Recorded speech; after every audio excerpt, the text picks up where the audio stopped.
அனைவருக்கும் அன்பான காலை வணக்கம். கடந்த வகுப்புல நம்ம பார்த்தோம் என்னன்னா, சர்வைவல் ஆஃப் த ஃபிட்னஸ், தகுதி உடையதே உயிர் வாழ்கிறது அப்படிங்கிறத பற்றி பார்த்தோம். அதுல முக்கியமாக சொல்ல விரும்பிய கருத்து அப்படிங்கிறது, அதாவது ஆஹ், இந்த உலகத்துல இப்போது 800 கோடிக்கு மேல கிட்டத்தட்ட இருக்கிறாங்க. ஆஹ், ஒவ்வொருவரும் ஒவ்வொரு விதமான தொழில் செய்கிறார்கள். அப்போ ஒருவர் இறைவனை அடையணும் அப்படின்னா அது இது மட்டும்தான் ஃபார்முலா அப்படின்னு இல்லை. அதில் அடிப்படையாக இறைவன் வைக்கின்ற கருத்து என்பது, வாழ்கின்ற பொழுது நீங்களும் உங்கள் குடும்பத்தை சார்ந்தவர்களும் வாழ்வைப்பதற்கான, வாழ்க்கை நடத்துவதற்கான ஒரு தொழிலை கட்டாயம் செய்ய வேண்டும். அந்த தொழில் என்பது மற்றவர்களை ஏமாற்றுவதாகவோ பொய் சொல்வதாகவோ வஞ்சிப்பதாகவோ இருக்கக்கூடாது. அந்த அடிப்படையில் குறைவாக இருந்தாலும் அது ரொம்ப முக்கியமானது. இன்றைய சூழலில் மனிதர்கள் வாழ்வது அப்படிங்கிறது சர்வைவல் ஆஃப் த ஃபிட்னஸ். கரெக்டாக உயிர் வாழணும்னா தகுதி, அந்த தகுதிங்கிறது இப்போது பொருளாதாரத்தால் தீர்மானிக்கப்படுகிறது. ஒவ்வொன்றும் சூழலுக்கு ஏற்ப. பேசிக்காக சொல்றது உடல். யாராவது சொல்ல முடியுமா டக்குன்னு, அந்த சர்வைவல் ஆஃப் த ஃபிட்னஸ்ல தம் மனித இனம் இதுவரை 3 இனம் 15 லட்சம் ஆண்டுகள் 20 ஆண்டுகள் கடந்து போதும் கூட அந்த இனம் அழிக்கப்பட்டது. அதுக்கான காரணம் சொல்லியிருந்தேன். யாராவது டக்குன்னு சொல்ல முடியுமா? இல்லை டக்குன்னு பாப்ப போடுங்க. இவ்வளவு லேகாவா இருக்கும்? இல்ல, நான் சரியா சொல்லலையா? 4 ரீசன் சொன்னேன். இந்த மனித இனம். தைரியம், சூப்பர். தைரியம். அடுத்தது நம்பிக்கை, டிசிப்ளின். டிசிப்ளின் நான் சொல்லல. நம்பிக்கை, தைரியம், பயம். ஓகே. தைரியம், நம்பிக்கை. வேற நான் சொன்ன வார்த்தையில சொல்லணும். நம்பிக்கைங்கிறது எல்லாம் நீங்க சொல்றது எல்லாமே எடுத்துக்கலாம் உண்மை. ஆனா நான் சொல்லியிருந்தேன், ஏன்னா இது அந்த சயின்டிபிக் ரெக்கார்ட்ல சொன்ன விஷயத்தை அப்படியே சொல்லியிருந்தேன். என்னப்பா அது டெஸ்ட் வச்சா ஃபெயில் நாலு அதை சொல்றேன். 4 முக்கியமா சொன்னேன்.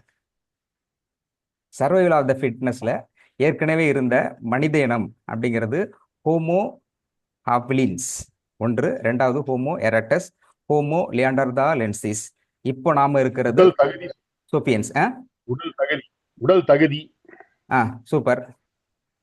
துணிவு தகுதி சொன்னீங்க. துணிவு, துணிச்சல், அந்த கரேஜ். Right, okay.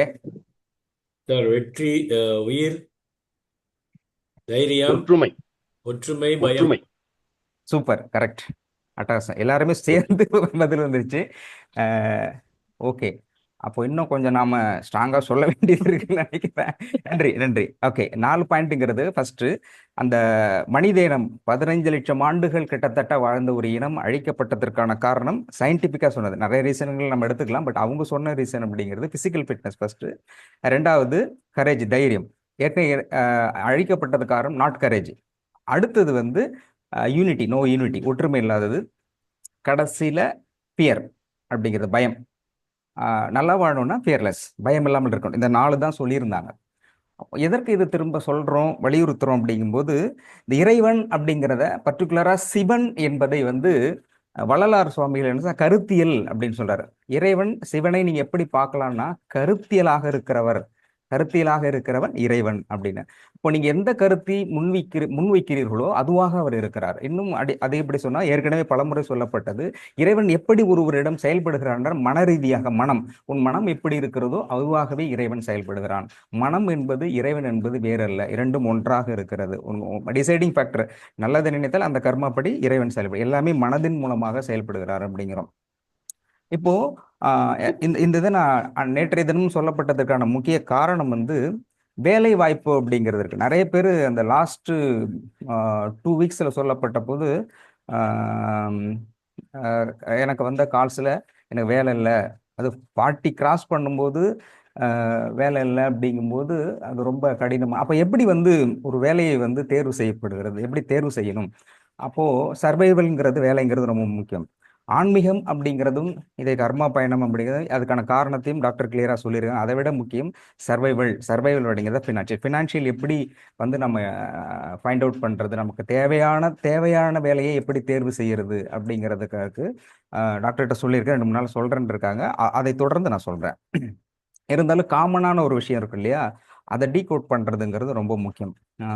அப்போ அஹ், உங்களுக்கு பிடித்தமான எந்த வேலையா இருந்தாலும் பரவாயில்ல, ஆனால் வேலை இல்லாமல் இருக்கிற பொழுது என்பது ஒரு கவிதை சொல்லியிருந்தாங்க. நான் படிச்சதுல ரொம்ப பிரம்மாண்டமான கவிதை.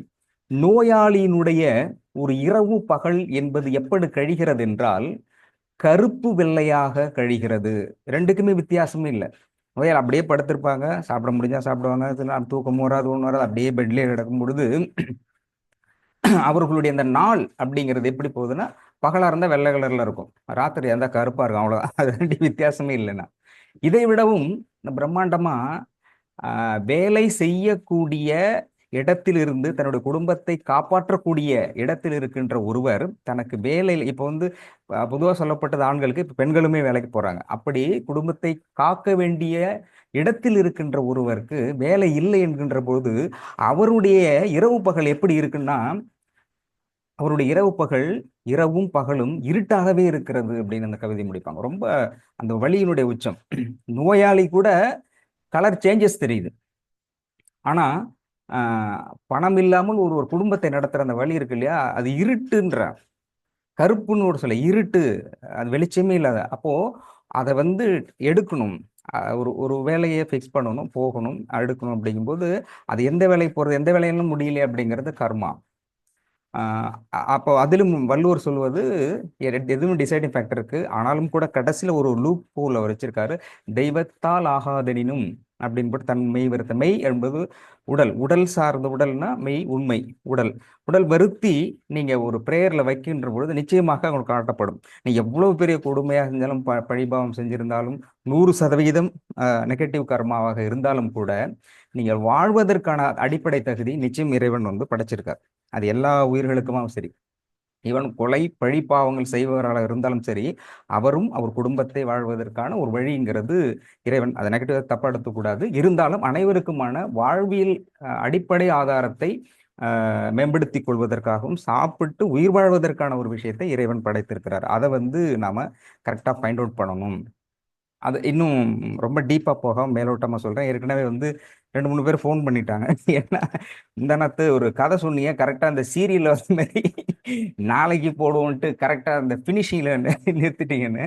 நான் பிளான் பண்ணி நிறுத்தலை, பல தடவை அப்படி தான் மாட்டிக்கிட்டேன். பேசி முடிக்கும்போது டாக்டர் வந்துடுறாங்க. ஏன்னா டக்குன்னு உடனே நிறுத்துறதுக்கு ஏன் காரணம்னா, ஸோ ஒரு மெடிடேஷன்ல இருந்து எண்ணம் செயல் செயல் மூன்றிலிருந்து அண்ட் இன்னொன்று கைண்ட் ரெக்வஸ்ட் எல்லாத்துக்கும் சொல்றது, தப்பா எடுத்து வேணாம். டாக்டர் வந்து நேற்றுக்கு சொன்னார், இடையில வந்து ஜெகதீசன் கூட நேரிப்படுத்த பாப்பப் மெசேஜ் யாருமே போட மாட்டாங்க. ஒருவேளை உங்களுக்கு பாப்பப் மெசேஜ் போடுவதா இருந்தால் குரூப்பில் போடுங்க, நான் குரூப்லேருந்து டாக்டர்கிட்ட சொல்லிடுறேன். ஏன்னா அவர் சொல்லும்பொழுது நேற்று 2-3 விஷயம் சொல்லும்போது பாப்பப் போடும்போது டோட்டலாகவே நான் மாறிட்டேன் அப்படின்னாரு. அதனால் ஜூம் மீட்டிங்கில் இருக்கும்போது யாரும் எந்த சூழ்நிலையும் பாப்பப் மெசேஜ் போட வேணாம், நீ குரூப்பில் போடுங்க, நான் குரூப்பில் பார்த்துட்டு இருப்பேன், உடனே சார் கன்வே பண்ணிடுறேன். எந்த சூழ்நிலையும் அதில் போட வேண்டாம். ஒருவேளை போடுங்க அப்படின்னு சொன்னோட குரூப்பில் போட்டுருங்க, இதை போட வேண்டாம். அது வந்து பயங்கரமாக டைவெர்ட் ஆகுது அப்படின்னு சொன்னேன். சில டைம் அடுத்த நாள் எடுக்க முடியல, நான் வேறு எதில் எடுத்துடலாம், பட் குரூப்பில் போட்டாக்க அது ஸ்டாண்டர்டாக இருக்குது, எல்லாருமே பார்க்கலாம். ஓகே, இந்த சர்வைவல் ஆஃப் த ஃபிட்னஸோட இதுக்கு தொடர்புடையது தான் அந்த கதையும் நான் சொல்லியிருந்தேன். ஒரு குரு வந்து பல ஆண்டுகள் தன்னுடைய மாணவர்களுக்கு வந்து பயிற்சி கொடுக்குறாரு. அதில் சிறந்த மாணவர்கள் வந்து கூட்டிகிட்டு போகும்பொழுது புஷ்பராக விமானத்தில் கூட்டிகிட்டு போகிறாரு, ஒரு இடத்த காமிக்கிறாரு. இதில் நீங்கள் பதில் சொன்னீங்கன்னா சொர்க்கத்துக்கு, சரியாக சொன்னால் சொர்க்கத்துக்கும், இல்லைன்னா நரகத்துக்கு போவீங்க, இன்னும் கீழே தள்ளி விட்டுரும் அப்படிங்கும்போது, அப்போ ஒரு சுச்சுவேஷனை காமிக்கிறார். காட்டில் ஒரு மான் வந்து குட்டி போட்டு அது பால் கொடுத்துக்கிட்டு இருக்கிற அந்த சூழல், பக்கத்தில் ஒரு சிங்கம் குட்டி போட்டு பசியோடு இருக்குது. இது என்ன, பசிக்கு அந்த சிங்கத்தோட குட்டிக்கு இறை கொடுக்கறதுக்காக வேட்டையாடும்போது அந்த மானை அடித்து இழுத்துட்டு வருகின்ற பொழுது அந்த மானோட குட்டியெல்லாம் பரிதை வச்சுக்கிட்டு இருக்கு. இருந்தாலும் அது புத்துயிரும் குளரும் பிடிச்சிடுது. அந்த சிங்கக்குட்டி கொடுக்கும்போது சிங்கக்குட்டிகள்லாம் சாப்பிடுது அந்த மானை. இந்த சுச்சுவேஷனை காமிச்சு புஷ்பராக விமானம் கேட்குது, இந்த இறைவனுடைய படைப்பை பற்றி என்ன நினைக்கிறீங்கன்னு. அதில் முதல்ல நம்மளால ஐயோ பாவம் இந்த மான்குட்டிலாம் என்ன பண்ணும் அப்படின்னு பரிதாபப்படுறாரு. இயல்பான ஒன்று, உடனே தூக்கி கீழே போட்டுறது. அடுத்தது 2வது சீடர்கிட்ட கேட்கும்போது 2வதான சீடர் என்ன சொல்கிறாரு, அது தூக்கி போட்டதுனால அவருக்கு அந்த பயம் தெரியுது, அதனால் அது தப்பான ஆன்சர் தான், மாற்றி சொல்லுன்ட்டு ஆமா ஆமா என்ன பண்றது, சிங்கத்துக்கும் பசிக்கும்ல, அந்த குட்டிக்கும் பசிக்கும்ல, அதனால அது செஞ்சது கரெக்டு தான் அப்படிங்கும்போது அதையும் தூக்கி போட்டுருது. அடுத்தது மூணாவது ஆசிரியருக்கு வருது. அப்போ அவருக்கு வந்து டவுட் வந்துடுது. அப்போ வந்து குருகிட்ட கேள்வி கேட்குறாரு. குருவே, உண்மையிலேயே இந்த புஷ்பராகமானம் யோசிச்சு தான் போடுதா, இல்லை வரிசையா அதை பற்றி எல்லாத்தையும் தூக்கி போட்டுட்டு இருக்கா? ஏன்னா எதாவது பதில் சொன்னாலும் நல்லதா கிட்டதான் தெரியல, பதில் கரெக்டாக இருந்தாலும் தூக்கி போட்டுருமா அப்படின்னு அவர் சொன்னார். குரு, அதெல்லாம் தப்பாக நினைக்காதீங்க, இது வந்து மிகச் சரியான பதில் சொன்னால் உங்களை அப்படியே சொர்க்கத்துக்கு கூட்டிகிட்டு போயிடும், தப்பான பதில் சொன்னால் ஏற்கனவே நடந்த மாதிரி தான் நடக்கும் அப்படின்னு உடனே புஷ்பராகமானு திரும்ப சொல்லுது, டைம் ஆயிடுச்சு, சீக்கிரம் பதில் சொல்லு. இரியா யோசிச்சுக்கிட்டு இருக்கேன் என்னன்னா அடுத்த 3 செகண்ட் தான், அப்படி சொல்லலைனாலும் கீழே விழுந்துரும். உடனே அப்போ அந்த இடத்துட்ட பதில் சொல்றார் மூன்றாவது சைடர்.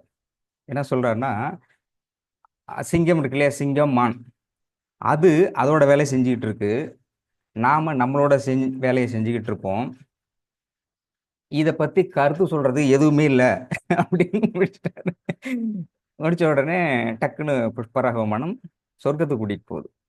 ஸோ இது ரொம்ப எளிமையான கருத்தா இருந்தாலும் இது அனைவரும் ரொம்ப எளிமையாக புரிந்து கொள்ளக்கூடிய விஷயம். அதாவது படைப்பிலக்கணத்தை பற்றி நம்ம வந்து நிச்சயமா அந்த அளவுக்கு ஒரு விஷயத்த கருத்தில சொல்றோம்னா, படைப்பிலக்கணத்தை பத்தி தெரிஞ்ச வரைக்கும் புரிஞ்ச வரைக்கும் பேசிக்கொள்ளலாம். ஆனால் இது சரி தவறு என்று ஒரு விஷயத்தை தீர்மானிக்கும் அப்படின்னா, அதை பற்றி முழுமையாக ஓப்பனிங் டு எண்டு வரைக்கும் முழுமையாக தெரிந்த பிறகுதான் நம்ம அதை பற்றி சரி தவறுங்கிற கருத்தியல் சொல்ல முடியும். இப்போ ஜட்ஜ்மெண்ட்டே எடுத்துக்கிறோம் அப்படின்னா, ஒரு குற்றவாளின்னா ஃபுல்லாக ஏன் இவ்வளோ டைமிங் எடுத்துக்குதுன்னாக்க, ஃபுல் அண்ட் ஃபுல் ஸ்டார்டிங்லேருந்து எண்டு வரைக்கும் முழுமையாக எல்லாமே கேட்டு அலசி ஆராய்ஞ்சு அதன் பிறகு தான் ஜட்ஜ்மெண்ட் கொடுக்குறாங்க. அப்போ அதில் முக்கியமான ஜட்ஜ்மெண்ட்டில் முக்கியமான கருத்துன்னா, ஒரு குற்றவாளி வந்து கண் பிடுங்கப்பட்டு ரத்தத்தோட, புத்தர் சொல்லுவார், ரத்தத்தோடு உடைய அந்த ஐயோ என் ஒரு கண்ணை பிடிங்கிட்டான் அப்படின்னா கொஞ்ச நேரம் வெயிட் பண்ணு, அவசரப்படாத. ஏன்னா இவன் வந்து அவன் 2 கண்ணையும் பிடுங்கினாலும் பிடுங்கிடுவான். அதனால ஆப்போசிட்ல இருக்கிறவன் வர்ற வரையும் கொஞ்சம் வெயிட் பண்ண முடியும். அப்போ ஒரு குற்றம் அப்படிங்கிறதை அல்லது சரி தவறு என்கின்ற ஒரு கருத்தியல் ரீதிக்கு வருகின்ற பொழுது ஆரம்பத்திலிருந்து முடிவு வரை முழுமையாக தெரிந்துதான் அதை பற்றியான சரியா தவறா என்கின்ற முடிவுக்கு வரணும். அப்போ படைப்பு இலக்கணத்தை பத்தி நீங்க தெரிஞ்சுக்கணும்னா ஒரு ஆரம்பத்தையும் சொல்ல முடியாது, முடிவும் சொல்ல முடியாது. ஏன்னா சிம்பிளா சொல்லணும்னா இந்த பிரபஞ்சம் அப்படின்னு சொல்லக்கூடிய விஷயங்கிறது எப்படின்னாக்க, இந்த பிரபஞ்சம்ங்கிறது பிளாக் ஹோல் தியரி படி என்ன சொல்றாங்கன்னா, ஒளியினுடைய வேகத்தை விட இந்த பிரபஞ்சம் வளர்ந்துகிட்டே இருக்கணும். ஒவ்வொரு நாள் ஈச் அண்ட் எவ்வரி செகண்டுங்கிறது விரிவடைந்து கொண்டே இருக்கிறாங்க. ஒளியினுடைய வேகத்தை விட விரிவடைந்துகிட்டு இருக்கிறாங்க. அப்போ எப்படின்னு யோசிக்க முடியும்? ஒளியினுடைய வேகத்தை விட போயிட்டே இருக்கு. ஏதாவது ஒரு கேஸ் என்ன பண்ணா அந்த இடத்துல ஸ்டாப் ஆயிட்டு அப்படியே சுருங்கும். அப்ப இந்த பிரபஞ்சம் என்கிறது ஒரு கணக்கியல் ரீதியாக தான், ஒரு கால்குலேஷன் பேஸ்ல தான் இயங்கிட்டு இருக்கு. அப்போ எப்போ தொடங்குனது, அதுக்கு முன்னாடி என்ன, தொடங்குறதுக்கு முன்னாடி என்ன இருக்கும், யார் தொடங்கியிருப்பா அப்படிங்கிறதெல்லாம் நீ கேட்கும்பொழுது படைப்பிலக்கணத்தை பற்றி முழுமையாக தெரிந்து கொள்ள முடியாது. அப்போதான் அந்த அந்த கடைசி சீடன் சொன்னது அதனுடைய உட்கருத்துங்கிறது, இன்னொருவர் சொல்வதை பற்றி அது அவனுடைய வேலை, அது பசிக்குது, வேட்டையாடுது, தப்பிக்க முடிஞ்சா அது தப்பிக்குது, அதோட வேலை. இப்போ நாம என்ன வேலை பார்க்குறோமோ அதை ஒழுங்காக நம்ம பார்ப்போம். எதை பற்றியும் படைப்பிலக்கணத்தை பொறுத்த வரைக்கும் கருத்து சொல்வதற்கு ஒன்றும் இல்லை அப்படின்னு சொல்லியிருக்காரு. அப்போ படைப்பிலக்கணம் அப்படின்னு தாண்டி இதுல முக்கியமான படைப்புல அதனுடைய வேலையை அது செய்கிறது, நம்முடைய வேலையை நம்ம செய்யணும்னா ஒரு வாழ்வதற்கு தேவையான அடிப்படை ஆதாரமா இருக்க ஒரு வேலை, இந்த வேலையை வந்து செலக்ட் பண்ணணும். அப்போ இறைவன் அப்படிங்கிறது நமக்கு இந்த இப்படிதான் பண்றாரா அப்படிதான் பண்றாரா அப்படிங்கிறதுலாம் இல்லை. ஒருவர் கர்மாவுக்கு தகுந்தபடி, அதாவது இப்போ நம்ம அர்ஜென்ட்ல போய் நமக்கு என்ன கர்மம்லாம் பார்த்துக்கிட்டு இருக்க முடியாது. அவருடைய பாவ புண்ணியத்துக்கு ஏற்ப கொடுக்கப்படுகிறது. எப்படியா இருந்தாலும் ஏதாவது ஒரு வேலை கண்டிப்பாக நம்ம செய்யலாம். அதில் வந்து ஒருத்தர் அப்படிதான் கடவுளை பார்க்கணுன்ட்டு காட்டுக்கு போகிறார். காட்டுக்கு போகும்போது தியானம் பண்ண எல்லாம் சொல்லுவாங்க, அங்கே புலி, சிங்கம், கரடி எல்லாமே இருக்கு, அடித்து சாப்பிட்டாலும் சாப்பிட்ரும் அப்படின்னு. இல்லை, நான் தியானத்தில் ரொம்ப ஸ்ட்ராங்கு அப்படின்ட்டு போகிறார். போடும்போது ஏற்கனவே முனிவர்கள் சித்தர்கள் எல்லாம் தியானம் பண்ண காட்டல, நிறைய பேர் அடித்து கொள்ளப்படும். ஆனால் முனிவர்கள் சித்தர்கள் வந்து தியானத்திலிருந்து முழுமையாக முடிச்சுட்டு பல ஆண்டுகள் இருந்தாலும் வந்துடுவாங்க, எந்த ஒரு விலங்காலும் பாதிக்கப்பட மாட்டாங்க. அதுக்கு அடிப்படை காரணம்னா, அவர்கள் தியானத்துக்கு உட்கார்றதுக்கு முன்னாடி அவர்கள் உட்கார்றதை சுற்றி வந்து தண்ணியால் வந்து பிரதர்ஷி பண்ணுற தண்ணியால் அப்படியே தூவிட்டு அந்த ஒரு வட்டம் போட்டுட்டு அதில் போட்டு அவங்களுடைய ப்ரேயர் வைப்பாங்க. அதாவது நான் என்னுடைய தியானத்தை முழுமையாக முடிக்கின்ற வரை எந்த ஒரு விலங்குகளாலும் பறவைகளாலும் எனக்கு தொந்தரவு ஏற்படக்கூடாது அப்படின்னு சொல்லிட்டு அந்த பிரார்த்தனை வச்சுட்டு தான் உட்காருவாங்க. அது அவங்களை சுற்றி ஒரு லேயர் ஃபார்ம் ஆகும். லேயர் ஃபார்ம் ஆகும்போது அது அவங்களுக்கு பாதுகாப்பாக இருந்தால் முடிச்சுட்டு எழுந்துட்டு வராங்க, எந்த ஒரு பாதிப்பும் ஏற்படாது. அப்படிதான் ஒருத்தர் வந்து இதெல்லாம் ஒருத்தர் தெரியாத அவன் வந்து காட்டுக்கு போகிறான். காட்டுக்கு போயிட்டு சரி நல்ல இடமா பார்த்து உட்காந்து தியானம் பண்ணும்போது திடீர்னு ஒரு புலி ஓடியாருது. புலி வந்தோடனே இது அவர் சரி தியானம் பண்ணுவோன்ட்டு டக்குன்னு கண்ணு மூடிட்டு இறைவா என்னை காப்பாற்று அப்படின்னு என்ன தியானம் பண்ணிக்கிட்டே இருக்கும்போது கொஞ்ச நேரத்தில் கண்ணை திறந்து பார்க்குறாரு, ஸ்ட்ரைட்டாக புலியை காணும். என்னென்ன இறைவா நன்றி என்னை காப்பாற்றினேன்னு கொஞ்சம் நேரத்துக்கு காலில் ரொம்ப சூடாக இருந்து என்னடா குனிஞ்சு பார்த்தா அங்கே புலி தியானம் பண்ணிட்டு இருக்கு. அது படுத்து காலில் தியானம் பண்ணிட்டு இருக்கு. அது என்ன வேண்டிகிட்டு இருக்குன்னா, கடவுளே இன்னைக்கு ஒரு 2 வாரம் கிட்டத்தட்ட பசி விடுறேன், ஒரு நல்ல அலையாக கொடுத்துருக்கு செலக்ட் பண்ணி யங் பீஸாக இருக்குது அப்படின்னு சொல்லி அது வேண்டிக்கிட்டு இருக்கு. அப்போது இறைவன் இந்த இடத்துல என்ன டிசைட் பண்ணுவார், யாருக்கு ஃபேவர் பண்ணுவார்? அது ஒரு 2 வாரத்தில் பசியோட இருக்கு, இவன் வந்து தியானம் பண்ணுன்னு போயிட்டு இருக்காங்க. அப்போ இந்த 2 பேருக்கும் யார் என்ன டிசைடிங் அப்படின்னாக்க, இறைவன் யாருக்குமே தனிப்பட்ட முறையில் எதையுமே செய்யறதில்லை. ஆனால் அதற்கான அதான் சொன்னேன், வள்ளலார் சொன்னது இறைவன் கருத்தியலாக இருக்கிறார். அந்த கருத்தியல் கொடுக்கப்படுகிறது. அப்போ அந்த கருத்தியல் கொடுக்கின்ற பொழுது, உனக்கென்று ஒரு கருத்தியல் கொடுக்கின்ற பொழுது அதை நீங்கள் இப்போ இந்த காட்டுக்கு போகிறோன்னா, காட்டு சிங்கம் புலி இருக்குன்னா ஒன்று வெப்பன்ஸோட போகணும், இல்லை ஃபைட் பண்ண முடியலன்னா அந்த தியானம் முழுமையாக கற்றுக்கிட்டு போகணும். உனக்கு தேவையான பாதுகாப்பை நீ ஏற்படுத்தி கொண்டு செல்ல வேண்டும் என்ற கருத்தியல் உனக்கு முன்பாக கொடுக்கப்பட்டிருக்கு. அப்போ அதன்படி தான் செல்லணும். அப்போது ஒவ்வொருக்குமான வேலை, அப்போ சிறந்த வேலை அப்படின்னு ஒருத்தர் எப்படி எடுத்து உனக்கான வேலையை எப்படி தேர்வு செய்ய வேண்டும் அப்படின்னா, உன்னை நீங்கள் மறந்து செய்கின்ற போது, மறந்து ஈடுபாட்டோட எதை செய்கிறீங்களோ அது உங்களுடைய வேலையாக இருக்க முடியும்.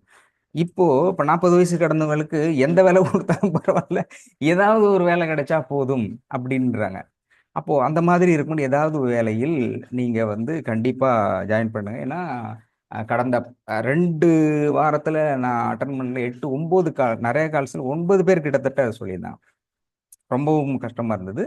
பட் அதற்காக என்ன முழுமையாக ஆன்மீகத்தை மட்டுமே சொல்வதை தாண்டி வேலை அப்படிங்கிறது ரொம்ப ஏதாவது ஒரு வேலை ஜென்ம சிலர் இன்னொருத்தர் சொல்லியிருந்தார் நண்பர், லைவ்லையும் இருக்கிறார். அவர் சொல்லுகின்ற பொழுது சார்ட்ட கேட்டுட்டு தான் பேசினேன். நான் 2 ஆப்ஷன் இருந்தது. ஒன்று வந்து பேனா அந்த மாதிரி ஒரு சர்வைவல் பண்ணுறது, சேல்ஸுங்கிறது உலகத்தில் எப்போ வேணாலும் இந்த இடத்துலையும் கிடைக்கணும். ஆனால் பெஸ்ட் சேல்ஸ்மேனாக வர்றது எந்த வேலையுமே சரி கிடைக்கும். அதை எப்படி நீங்கள் டேக்கிள் பண்ணுறங்கிறது தான் ரொம்ப முக்கியம்.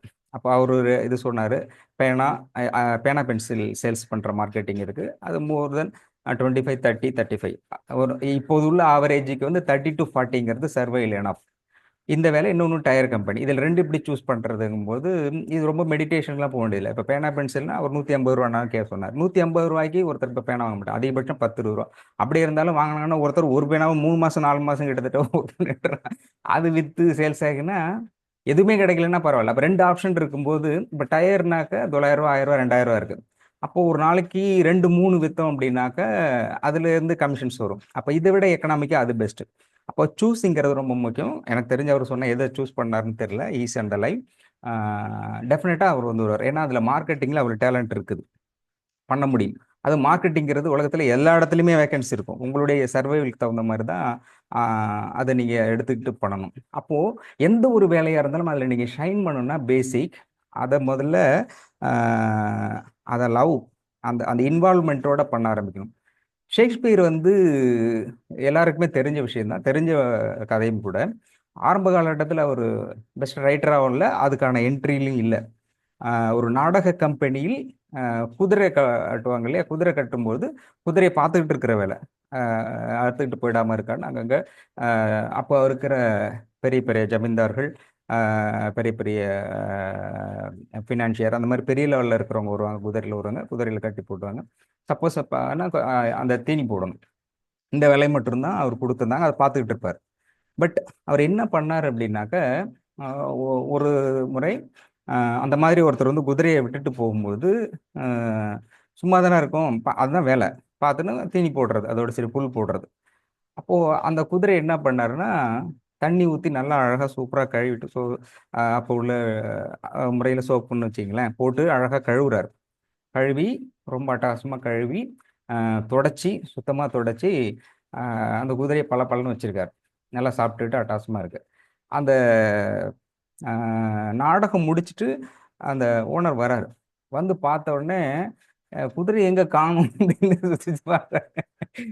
அப்போ ஷேக்ஸ்பியர் சொல்றாரு, சார் நீங்கள் உங்கள் குதிரை வந்து இதுதான் அப்படின்னு. என் குதிரை இப்படி இருக்காரு, அது கொஞ்சம் அழுக்கு மாதிரிலாம் இருக்கும் அப்படின்னு. இல்லை நான் வந்து கழுவிட்டு அழகாக கழுவி வச்சிருக்கேன், அந்த குதிரையை கழுவி வந்து பராமரிச்சிருக்கேன், புல் போட்டிருக்கேன் அப்படின்னு சொல்றாரு. அப்போ சொல்லும்போது அவருக்கு ரொம்ப ஆச்சரியமா இருந்தது. ஏன் குதிரை இவ்வளோ அழகாக இருக்கும், இவ்வளோ கழுவுனா எப்படி இருக்குமா அப்படிங்கிற ஆச்சரியத்தோட பார்த்துட்டு அப்போ ஒரு எக்ஸ்ட்ரா டிப்ஸ் கொடுக்குறாரு. டிப்ஸ் கொடுக்கும்பொழுது அது ஒரு ஊக்கமாக இருந்தார். அப்போ சொல்றாரு, நான் அடிக்கடி வர்றேன். அப்புறம் என்ன பண்ணுறாரு, குதிரையை கழுவுறதுக்காகவே நாடகம் பார்க்க வந்தார். அதுக்கப்புறம் இவர் என்ன பண்ணாரு, எல்லா குதிரையுமே அங்கே இருக்க குதிரையெல்லாம் கழுவ ஆரம்பிச்சிட்டாரு. அப்போ எல்லாருமே டிப்ஸ் கொடுக்க ஆரம்பிச்சிட்டாங்க. டிப்ஸ் கொடுக்க ஆரம்பிச்சுட்டு ஆள் வச்சுட்டு அது ஒரு பெரிய பிஸ்னஸாகவே மாற்றினார். அதாவது மாற்றி யோசிக்கிறதா, எப்படி யோசிக்கிறது, மாற்றி யோசி. அப்போ எந்த ஒரு வேலையில இருந்தாலும் ஒரு கண்டிப்பா ஏதாவது ஒரு வேலை கிடைக்கும். அந்த வேலையில் நீங்கள் எப்படி சர்வை பண்றீங்க, எப்படி யூனிக்கா மாத்திக்கிறீங்க. எத்தனையோ பேர் இருந்தாலும் கூட அந்த சர்வைவல், அந்த இடத்துக்கேற்ப சூழலுக்கேற்ப உங்களை நீங்கள் எப்படி மாற்றிக்கொள்கின்றீர்கள். சூழல் எப்படி வேணாலும் மாறிக்கிட்டே இருக்கும். அது உங்களுக்கு எப்படி சாதகமாக மாற்றிக்கொள்கிறீர்கள் என்பது பொறுத்து தான் வெற்றி இருக்கும். எந்த வேலையாக இருந்தாலும் என்ட்ரி ஆகிட்டு அதில் உங்களுடைய தனித்தன்மையை காட்ட வேண்டும். அதனால நான் ஆரம்பத்திலே சொல்லியிருந்தேன், தனித்தன்மையை ஒருவர் நிரூபிக்க வேணும் அப்படின்னு சொன்னாக்க அதில் ரொம்ப முக்கியமானது smiling is most powerful tool in the human being. ஸ்மைல்ங்கிறியா, ஒருவருடைய புன்னகை என்பது மிகப்பெரிய ரெக்கமெண்டேஷன்ஸ். அது வந்து இப்போ இங்கே சிலர் வந்து பார்த்தாலே வந்து வேலைக்கு நம்ம இன்டர்வியூ நிறைய பண்ணிருக்கோம்ல, வேலையில் பார்த்துட்டு ஃபேஸ் பார்த்தாலே நமக்கே தெரியும், இது வேலை கொடுத்தா இருக்கிறவங்களாம் காலி பண்ணிட்டு போயிடுவாங்க போல இருக்குன்னு. அப்படியே இருப்பான் அவங்க உள்ளுக்குள்ள சோகம் வேகம் அப்படியே இருக்கும், ஃபேஸில் இம்ப்ரெஷன்ஸ் அப்படியே தெரியும். பதிலும் அப்படி தான் வரும். ஆனால் அந்த மாதிரி தன்னுடைய எல்லாருக்குமே உலகத்தில் இருக்க இப்போ இருக்கிற 800 பேருக்குமே ஏதாவது ஒரு விதத்தில் சோகம் இருக்கும், கஷ்டம் இருக்கும், பிரச்சனைகள் இருக்கும். கொஞ்சம் முன்ன பின்ன அதிகம் குறைச்சல் அவ்வளோதான். மற்றபடி எல்லாருக்குமே அப்படி இருக்கும். ஆனால் அதை கடந்து எப்படி சர்வைவல் ஆகிறது அப்படிங்கிறதை பற்றி தான் கர்மா ஹீலிங் வகுப்பில் வந்து நம்ம கர்மாற்றல் சிகிச்சையில் சொல்லிக் கொடுக்குறோம். தொடர்ந்து வகுப்பை கவனித்து வாருங்கள். உங்களுடைய வாழ்க்கைக்கு தேவையான அனைத்தும் கிடைக்கும். சீஃப் டாக்டர் வந்து நிகழ்ச்சியை தொடரும், வகுப்பு தொடரும்.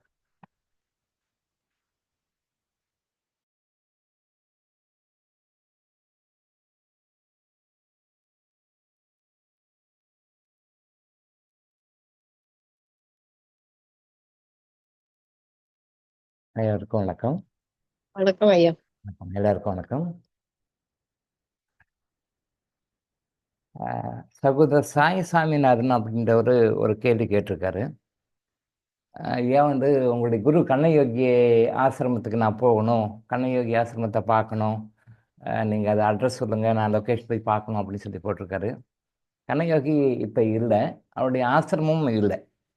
அதாவது மற்ற கார்ப்பரேட் சாமியாருங்க, மற்ற ஆன்மீக அமைப்புகள் இருக்கிற மாதிரி நிறைய பிரான்ச்சஸ் எல்லாம் அவர்கிட்ட ஒன்றும் கிடையாது. சாதாரணமாக வந்து அவர் வந்து அம்பத்தூர், சென்னை அம்பத்தூர் ஓட்டி பஸ் ஸ்டாண்ட் ஜஸ்ட் ஒரு 1.5 கிலோமீட்டர் இருக்கும். அல்லது ஒரு 10 மினிட்ஸ் நடந்து போகலாம், நடந்து போகிற தூரம் தான். கள்ளிக்குப்பம் ரோடுன்னு வரும். கள்ளிக்குப்பம் ரோடு பக்கத்தில் பிரியப்பாக்கம் ரோடுன்னு ஒன்று இருக்கும். அந்த பிரியப்பாக்கம் ரோடு தான் அவருடைய வீடு தான், ஆசிரமெல்லாம் கிடையாது. கண்ணயோகியுடைய வீடு வந்து சென்னை அம்பத்தூர் ஓட்டி பஸ் ஸ்டாண்ட்லேருந்து ஜஸ்ட் வாக்கபிள் டிஸ்டன்ஸ் தான், 10 நிமிஷம் நடந்து போயிடலாம். ஒரு 1 கிலோமீட்டர் 1.5 கிலோமீட்டர் வரும். கள்ளிக்குப்பம் ரோடு, அது பக்கத்தில் பிரியப்பாக்கம் ரோடு. முதல்ல நான் அவர் அங்கே தான் சந்தித்தேன், பிரியப்பாக்கம் ரோடு. ஜஸ்ட் வீடு தான், ஆசிரமெல்லாம் கிடையாது. அவருடைய சீடர் வந்து ஒருத்தர் முருகேசன் சொல்லிட்டு ஒரு சிலோனில் இலங்கையில் வந்து ஒரு பிரான்ச் மாதிரி வச்சு பண்ணிட்டு இருந்தார்.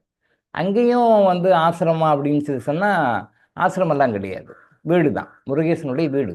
அவர் வந்து பண்டிட்ஜி கண்ணயோகியினுடைய சீடர், என்ன மாதிரி அவரும் ஒரு சீடர். பட் அவர் வந்து இலங்கைன்றனால இலங்கையில் அங்கேயும் கூப்பிட்டு போயிட்டு கண்ணயோகி கூட்டிகிட்டு போயிட்டு அங்கே மீட்டிங்ஸ் கிளாஸ் எல்லாம் நடத்துவார். அங்கேயும் அவர் வீடு தான், இங்கேயும் அவர் வீட்டில் தான் எல்லாமே பண்ணுவார், சொல்லிக் கொடுப்பார், எல்லாம் பண்ணுவார். தனியாக ஆசிரமெல்லாம் ஒன்றும் கிடையாது.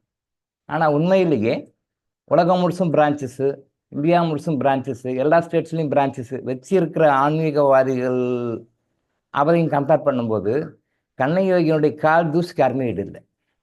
அவருடைய நாலேஜு, அவருடைய திறமை, அவருடைய பக்குவம், இதெல்லாம் நீங்கள் அவர் கற்றுக்கொண்ட அந்த விஷயங்கள் அதையெல்லாம் நீங்கள் பார்த்தீங்க அப்படின்னு சொன்னால் இன்னைக்கு உலகம் முழுசும் பிரான்ச்சஸ் வச்சுருக்காங்க இல்லையா? உலகம் முழுசும் பிரான்ச்சஸ் இருக்குது. இந்தியா ஃபுல்லாக பிரான்ச்சஸ் இருக்குது. ஃபாரின் கண்ட்ரீஸில் நிறைய ஸ்டேட்ஸில் இருக்குது. இந்தியாவில் நிறைய ஸ்டேட் டிஸ்ட்ரிக்டில் ஊருக்கு பிரான்ச்செல்லாம் வச்சுருப்பாங்க.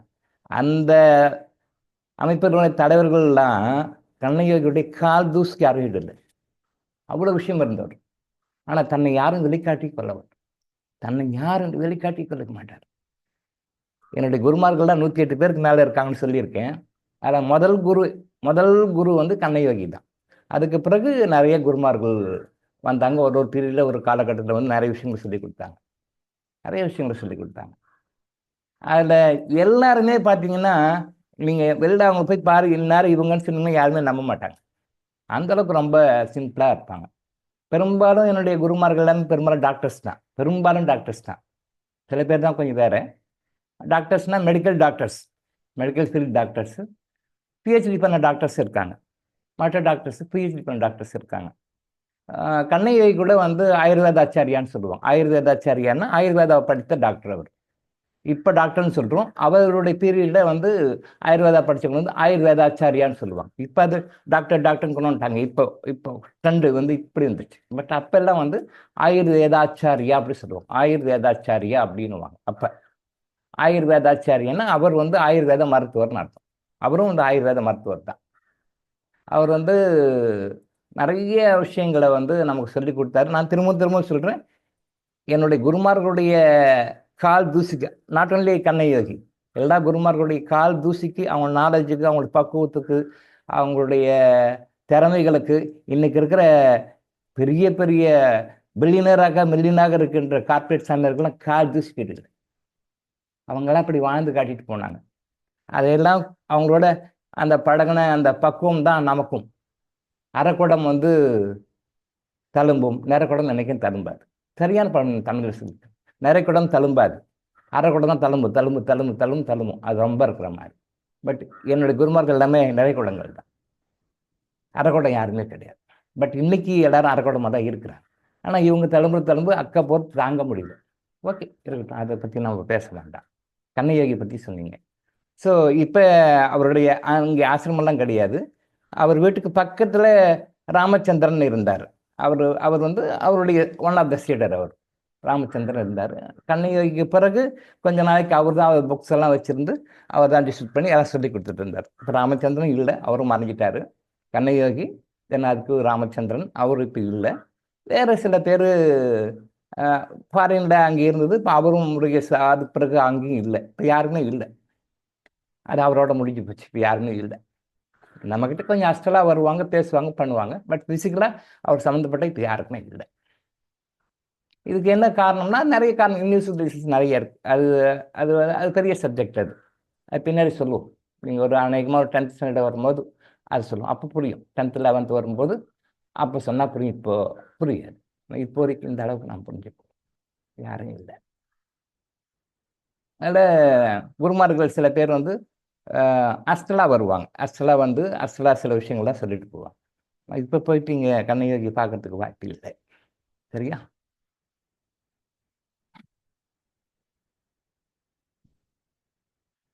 குருமார்கள் சரியாக பயன்படுத்திக்கணும். நானே சில டைமில் ஃபீல் பண்ணுவேன், நம்மளுடைய குருமார்களை நம்ம சரியாக பயன்படுத்திக்கலையோ அப்படின்னு சொல்லிட்டு.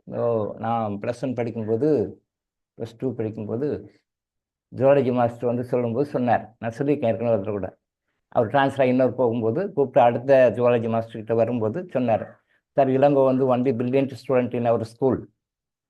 நல்ல பிரில்லியன்ட் ஸ்டூடெண்ட்டு, நல்லா படிப்பார் வாத்தியாருக்குள்ள, ஆனால் கொஞ்சம் அசால்ட்டு தனம் அப்படின்னு சொல்லுவார். அதை அப்பயே ப்ரொடிக்ஷன் பண்ணி சொல்லார் போடு. கரெக்டாக தான் சொல்லியிருக்காரு.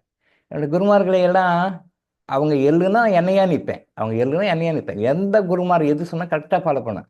அப்படி இருந்தும் கூட சில டைம் ஃபீல் பண்ணுவேன், நாம் இன்னும் குருமார்களை சரியாக பயன்படுத்தி கொள்ளவில்லையோ, கொஞ்சம் அசால்ட்டாக தான் இருந்துட்டோமோ. ஜுவாலஜி சொன்ன மாஸ்டர் சொன்ன ஞாபகம் வரும், கொஞ்சம் அசால்ட்டாக இருந்துட்டோமோ ஃபீல் பண்ணேன். நிறைய விஷயங்கள் ஃபாலோ பண்ணாலும் கூட சில விஷயங்கள் கொஞ்சம் விளையாட்டாக இருந்துட்டோமோ அப்படின்னு நினைக்கிறேன். இப்போ ஃபீல் பண்ணுறேன். இப்போ என்ன பண்ணுறாங்க, சில குருமார்கள் வராங்க, சில குருமார்கள் வர்றதில்லை, தொடர்பு கட் ஆயிடுச்சு. சில பேர் வந்து சொல்லி கொடுக்குறாங்க. நம்ம எப்படியோ வந்துட்டோம், அடுத்த லெவலுக்கு ஹை லெவலுக்கு போகிறதுக்கு வந்துட்டோம். மனித பிறவிக்கு இதோட முற்றுப்புள்ளி வச்சிடறோம், அடுத்த தேவ நிலைக்கு போயிடுறோம், அடுத்த லெவல் போகிறோம். இருந்தால் கூட அங்கே போய் நம்ம நிறைய கற்றுக்குறோம். நம்ம தேவர் நிலைக்கு போயிட்டா கூட முடிஞ்சிடுதுன்னு இல்லை, அதுக்கடுத்த நிறைகள் வேறு நிறைய இருக்குது, அங்கேயும் போய் கற்றுக்குறோம். அது ஒன்றும் கொஞ்சம் இங்கேயே கற்றுட்டு இருக்கலாமே, கொஞ்சம் லேட்டாக நானே ஃபீல் பண்ணுவேன். அது என்ன பண்ணுறது, ஏதோ அதுவும் கர்மா தான்.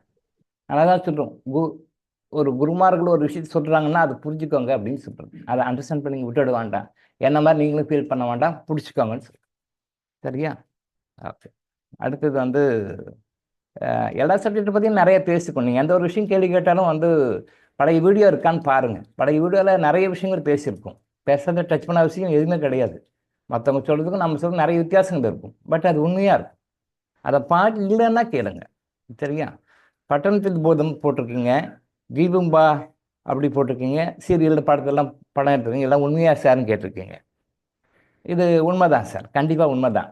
அதாவது இப்போ நம்ம பூமியில் இருக்கிறோம், நமக்கு ஏதோ ஒரு நல்லது நடக்குது, கெட்டது நடக்குது, சந்தோஷப்படுறோம், துக்கப்படுறோம், எல்லாமே வாழ்க்கையில் எல்லாமே கலந்துருக்கு. உலகத்தில் இருக்கிற அந்த 840-50 கோடி மக்களுக்குமே ஏதோ ஒரு பிரச்சனை கஷ்டங்கள் இருக்குது.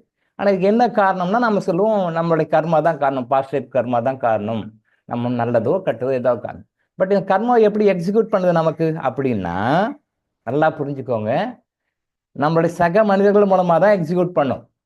நமக்கு ஒரு நல்லது நடக்கணும்னாலும் சரி, நமக்கு ஒரு கெட்டது நடக்கணும்னாலும் சரி, நம்ம கூட இருக்கிற மக்கள் மூலமாக தான் வரும். அதான் சான்ஸ்கிரிட்டில் ஒரு இது சொல்லுவாங்க, தெய்வம் மனுஷ ரூபனே, தெய்வம் மனுஷ ரூபனே. கடவுள் மனித ரூபத்தில் தான் வந்து உங்களுக்கு நன்மையும் செய்வார், தீமையும் செய்வார். உங்களுக்கு ஒரு நல்லது நடக்கணும் அப்படின்னு சொல்லும் பொழுது யாராவது ஒரு நல்ல மனிதர்களுடைய தொடர்பை உங்கள்கிட்ட லிங்க் பண்ணி கொடுப்பார். அப்போ அவருடைய லிங்க்கு கிடைக்கும், ஃப்ரெண்ட்ஷிப் கிடைக்கும், அவங்க வழிகாட்டும், இப்படி செய்யுன்னு சொல்லுவாங்க. நீங்கள் அது நல்ல கஷ்டம் வெளியே வந்துடுவீங்க. உங்களுக்கு கெட்டது நடக்கணும், நீங்கள் கஷ்டப்படணும் போது அதுக்கு தான் மாதிரி யாராவது ஒருத்தர் அனுப்பிச்சி விடுவார். அவர் சில கைடன்ஸ் எல்லாம் கொடுப்பார். ஃபார் எக்ஸாம்பிள், இப்போ நீங்கள் பிஸ்னஸில் லாஸ் ஆகணும், நீங்கள் கஷ்டப்படணும் அப்படின்னா என்ன பண்ணுவார், யாராவது ஒருத்தர் அனுப்பிச்சி விடுவார்.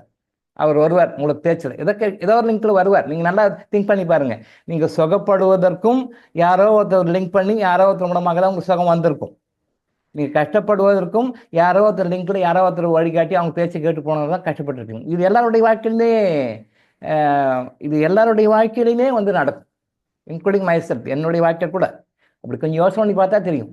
நல்லதுக்கெல்லாம் இவங்க யாரும் வந்து ஆரம்பித்து கொடுத்துக்கிறாங்க, கெட்டதுக்கெல்லாம் இவங்க வந்து ஆரம்பித்து காட்டி கொடுத்துக்கிறாங்க அப்படின்னு. ஒருத்தர் லாஸ் ஆகணும், கஷ்டப்படணும் அப்படின்னும் போது இன்னும் வருவார், சார் நீங்கள் வந்து ஷேர் பிஸ்னஸ் பண்ணால் இவ்வளோ பணம் வரும் சார், அதில் போனால் இவ்வளோ காசு வரும் சார், நீங்கள் பிட்காயினில் போட்டால் இவ்வளோ காசு வரும் சார், உட்காந்து சாப்பிட்லாம் சார், விதின் 1 year 2 year இத்தனை கோடி சம்பாதிச்சிடலாம் சார் வந்து சொல்லுவார். அவர் சொல்லுவது வந்து கடவுள் அனுப்பிச்சு கொடுத்த ஆள் தான். உங்களுக்கு காப்பு சொல்கிறார் கடவுள், இப்படி சொல்லுவார், வருவார், சார் இப்படி போட்டால் இப்படி வந்துடும், இப்படி போட்டால் இப்படி வந்துடும், நீ கடன் கூட வாங்கி போடுங்க பரவாயில்ல, நீங்கள் ஒரு 10 ரூபா வட்டிக்கு நீங்கள் வாங்கி போட்டுனா கூட இங்கே 30 ரூபா வட்டி வரும், அப்போ நீங்கள் 10 ரூபா போச்சு 20 ரூபா உங்களுக்கு லாபம் வரும். இப்படி ஒரு கால்குலேஷன் போட்டு எங்கேயே கொண்டு போய் விடுவார். ஓ அப்படியா, சரி வீட்டில் இருக்கிற நகையெல்லாம் வை, ப்ராப்பர்ட்டி விற்றுரு, கடன் வாங்கு, அங்கே வாங்கி இங்கே வாங்கி போட்டு பிஸ்னஸ் போட்டு போயிடும், அடிச்சுட்டு போயிடும், தடவை துண்டு போட்டு உட்காந்துக்க வேண்டியதுதான். யார் செய்கிறாங்க இந்த வேலையை? கடவுள் தான் பண்ணுறாரு, வேற ஒருத்தர் அனுப்பிச்சி விட்டாரு. இவர் என்ன பண்ணுவார், பணத்தை வேறு கட்டி ட்ரைனிங் வேறு எடுப்பார். நம்ம கீழே விடுறது கூட ட்ரைனிங் வேறு எடுக்கணும். அதை பணத்தை கட்டி அந்த ஷேர் மார்க்கெட் ட்ரேடிங்கில் போய் அந்த பிட்காயின் ட்ரேடிங் எப்படி பண்ணணும், என்ன பண்ணணும், பணத்தை கட்டி கிளாஸுக்கு போய் எதுக்கு நல்லா நோட் பண்ணி பாருங்கள். நாம் கஷ்டப்படுறதுக்கு எவ்வளோ முன்முயற்சி நாம் எடுக்கிறோம் பாருங்கள், நம்மளே முன்முயற்சி எடுக்கிறோம். பிட்காயின்னா இப்படியா, ஷேர் மார்க்கெட்னா இப்படி ஓன்னு போயிட்டு கடைசியில் ஒரு நாளைக்கு வீந்துடும். சொன்னவங்களாம் ஒதுங்கிடுவான். ட்ரைனிங் கொடுத்தவனுக்கு போட்டு கட்டின ஃபீஸ் தான், கடைசியில் நாம் வீந்துடும். இப்போ என்ன பண்ணுவார் கடவுள், நம்ம கர்மாவுக்கு தகுந்த மாதிரி சில பாடங்களை கற்றுக்கொண்டோமான்னு பார்ப்பார். கற்றுக்கொண்டு விட்டோம், முறையாக கற்றுக்கொண்டு விட்டோம் அப்படின்னு என்ன பண்ண, சரியான வேற நபரை அனுப்பிச்சு உங்களுக்கு சரியான வழிகாட்டி, அது வெளியே வரத்துக்கு வழிகாட்டுவார். அப்படிங்க லாஸ் ஆகிடும், அது வெளியே வரத்துக்கு வழிகாட்டுவார். அப்போ அந்த வழி இவர் கரெக்டாக கெட்டியாக பிடிச்சி வெளியே வரணும், அது பிடிச்சி வெளியே வந்துடணும். ஃபார் எக்ஸாம்பிள், ஒரு 100% வெளியே வரத்துக்கு வாய்ப்பு இல்லை, இன்னும் கொஞ்சம் கர்மாலாம் இருக்குது, இன்னொரு 50% இன்னும் கஷ்டப்படி கர்மா இருக்குன்னு என்ன பண்ணுவார், அவர் சொல்கிற ஒரு வழியை கேட்டு பாசிட்டிவாக வருவார். அப்போ இன்னும் 50% கஷ்டப்படணும் இருக்கு இல்லையா, 50% சொக்கப்படணும், 50% கஷ்டப்படணும் இல்லையா, அப்போ நான் திரும்பி யாராவது லிங்க் பண்ணி விடுவார். அவர் வந்து யாராவது கைட் பண்ணுவார், தப்பாக கைட் பண்ணுவார். அப்படியா, இது இப்படி வேண்டாமா, இப்படி போகலாமா, அதை விட்டு இதை போயிடுவார். இதை போய் கொஞ்சம் அடி ஓட்ட வாங்கி லாஸ் ஆகி இன்னும் கஷ்டப்பட்ட பிறகு அந்த பாடங்களை கற்றுக்கொள்ள வேண்டிய பாடங்களை கற்றுக்கொள்ள வேண்டும். கற்றுக்கொள்ள வேண்டிய பாடங்கள் கற்றுக்கொள்ள வேண்டும், அனுபவிக்க வேண்டிய தீய கர்மக்களை அனுபவிக்க வேண்டும். அதெல்லாம் முடிச்ச பிறகு அப்புறம் திருப்பி வேற ஒரு லிங்கை கொடுப்பார். அதே லிங்கையும் கொடுக்கலாம், வேற லிங்கையும் கொடுக்கலாம். அப்போ அந்த லிங்க்ல வந்து அப்புறம் சொகப்படுவார். என்ன சொல்ல வரன்ற கருத்து என்னன்னா, each and every moment of our life is determined by our past life karmas whether you believe it or not.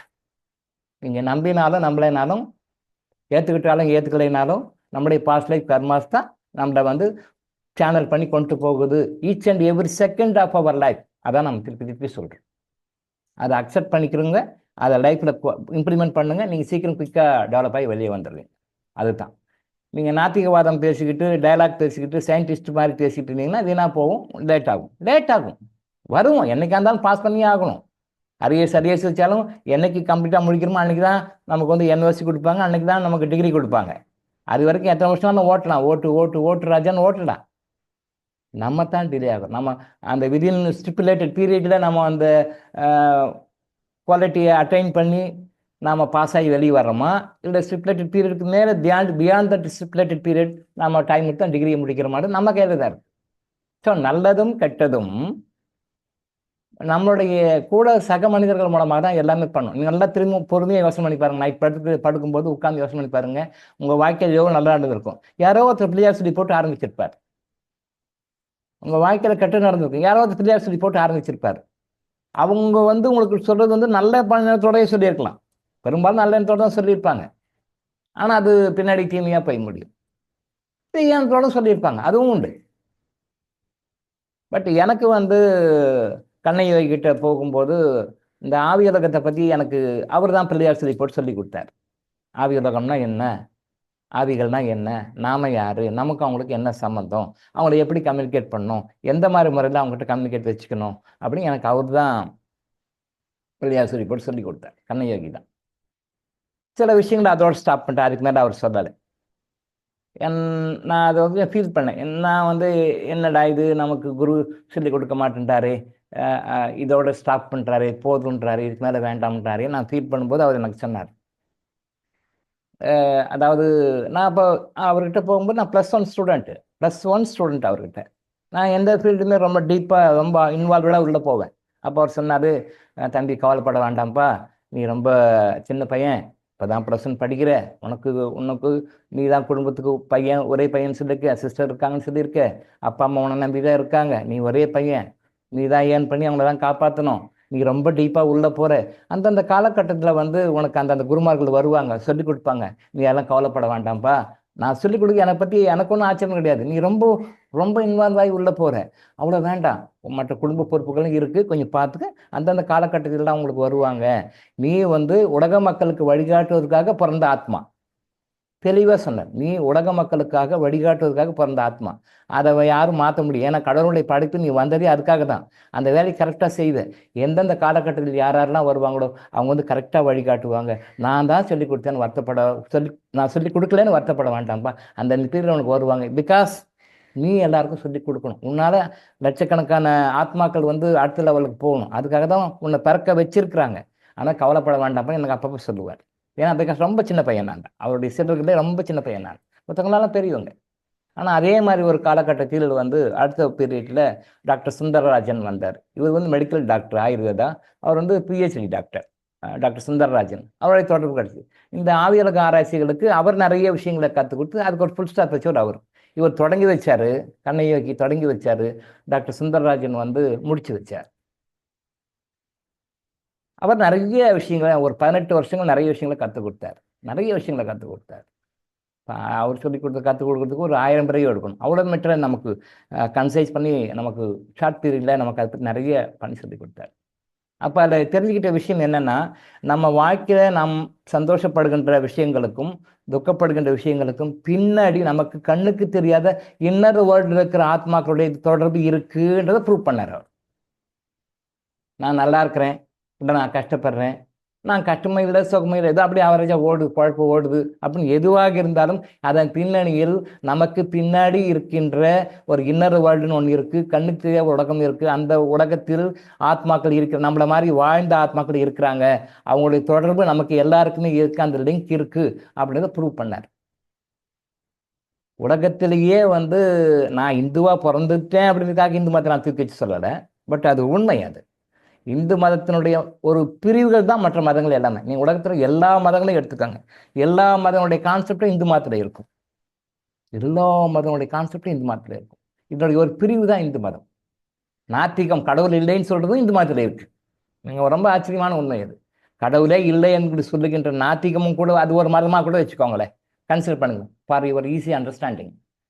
நாத்திகம்னு ஒரு மதம் கூட வச்சுக்கோங்க, கடவுளே இல்லை என்ற ஒரு மதம், கடவுள் மறுப்பாளர்கள் மதம், கடவுளே கிடையாது அப்படின்றது கூட இந்து மதத்தில் இருக்கு. இந்து மதத்தினுடைய பிரிவு தான் அது. அந்த இந்து மதத்தில் தான் இவ்வளோ தெளிவாக சொல்லியிருக்காங்க. திரும்பவும் புரிஞ்சுக்கோங்க, சில பேர் இந்து மதத்தை நான் ஆதரிச்செல்லாம் பேசலை, நான் இந்துவாக பிறந்துட்டேன்றதுக்காகலாம் சப்போர்ட் பண்ணி தான் பேசலை. பட் உண்மையை வந்து நம்ம அக்செப்ட் பண்ணிக்கணும். இந்து மதத்துடைய ஒரு பிரிவுகள் தான் மற்ற மதங்கள் எல்லாம்.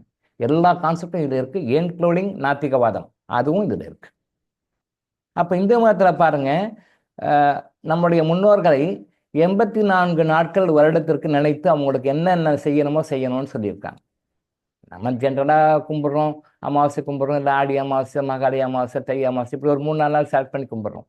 பட் அது கிடையாது. நம்முடைய வாழ்க்கையில் நம்ம சந்தோஷமாக, நிம்மதியாக, அமைதியாக, ஒரு அதாவது வந்து என்ன, சாட்டிஸ்ஃபைடு மென்டாலிட்டி, அப்படி நம்ம வாழணும், சந்தோஷம் வாழணும்னா நம்முடைய முன்னோர்களை 84 நாட்கள் நினைவு கூர்ந்து அவர்களுக்கு செய்ய வேண்டிய விஷயங்களை நம்ம செய்யணும்னு சொன்ன ஒரே மதம் இந்து மதம் தான்.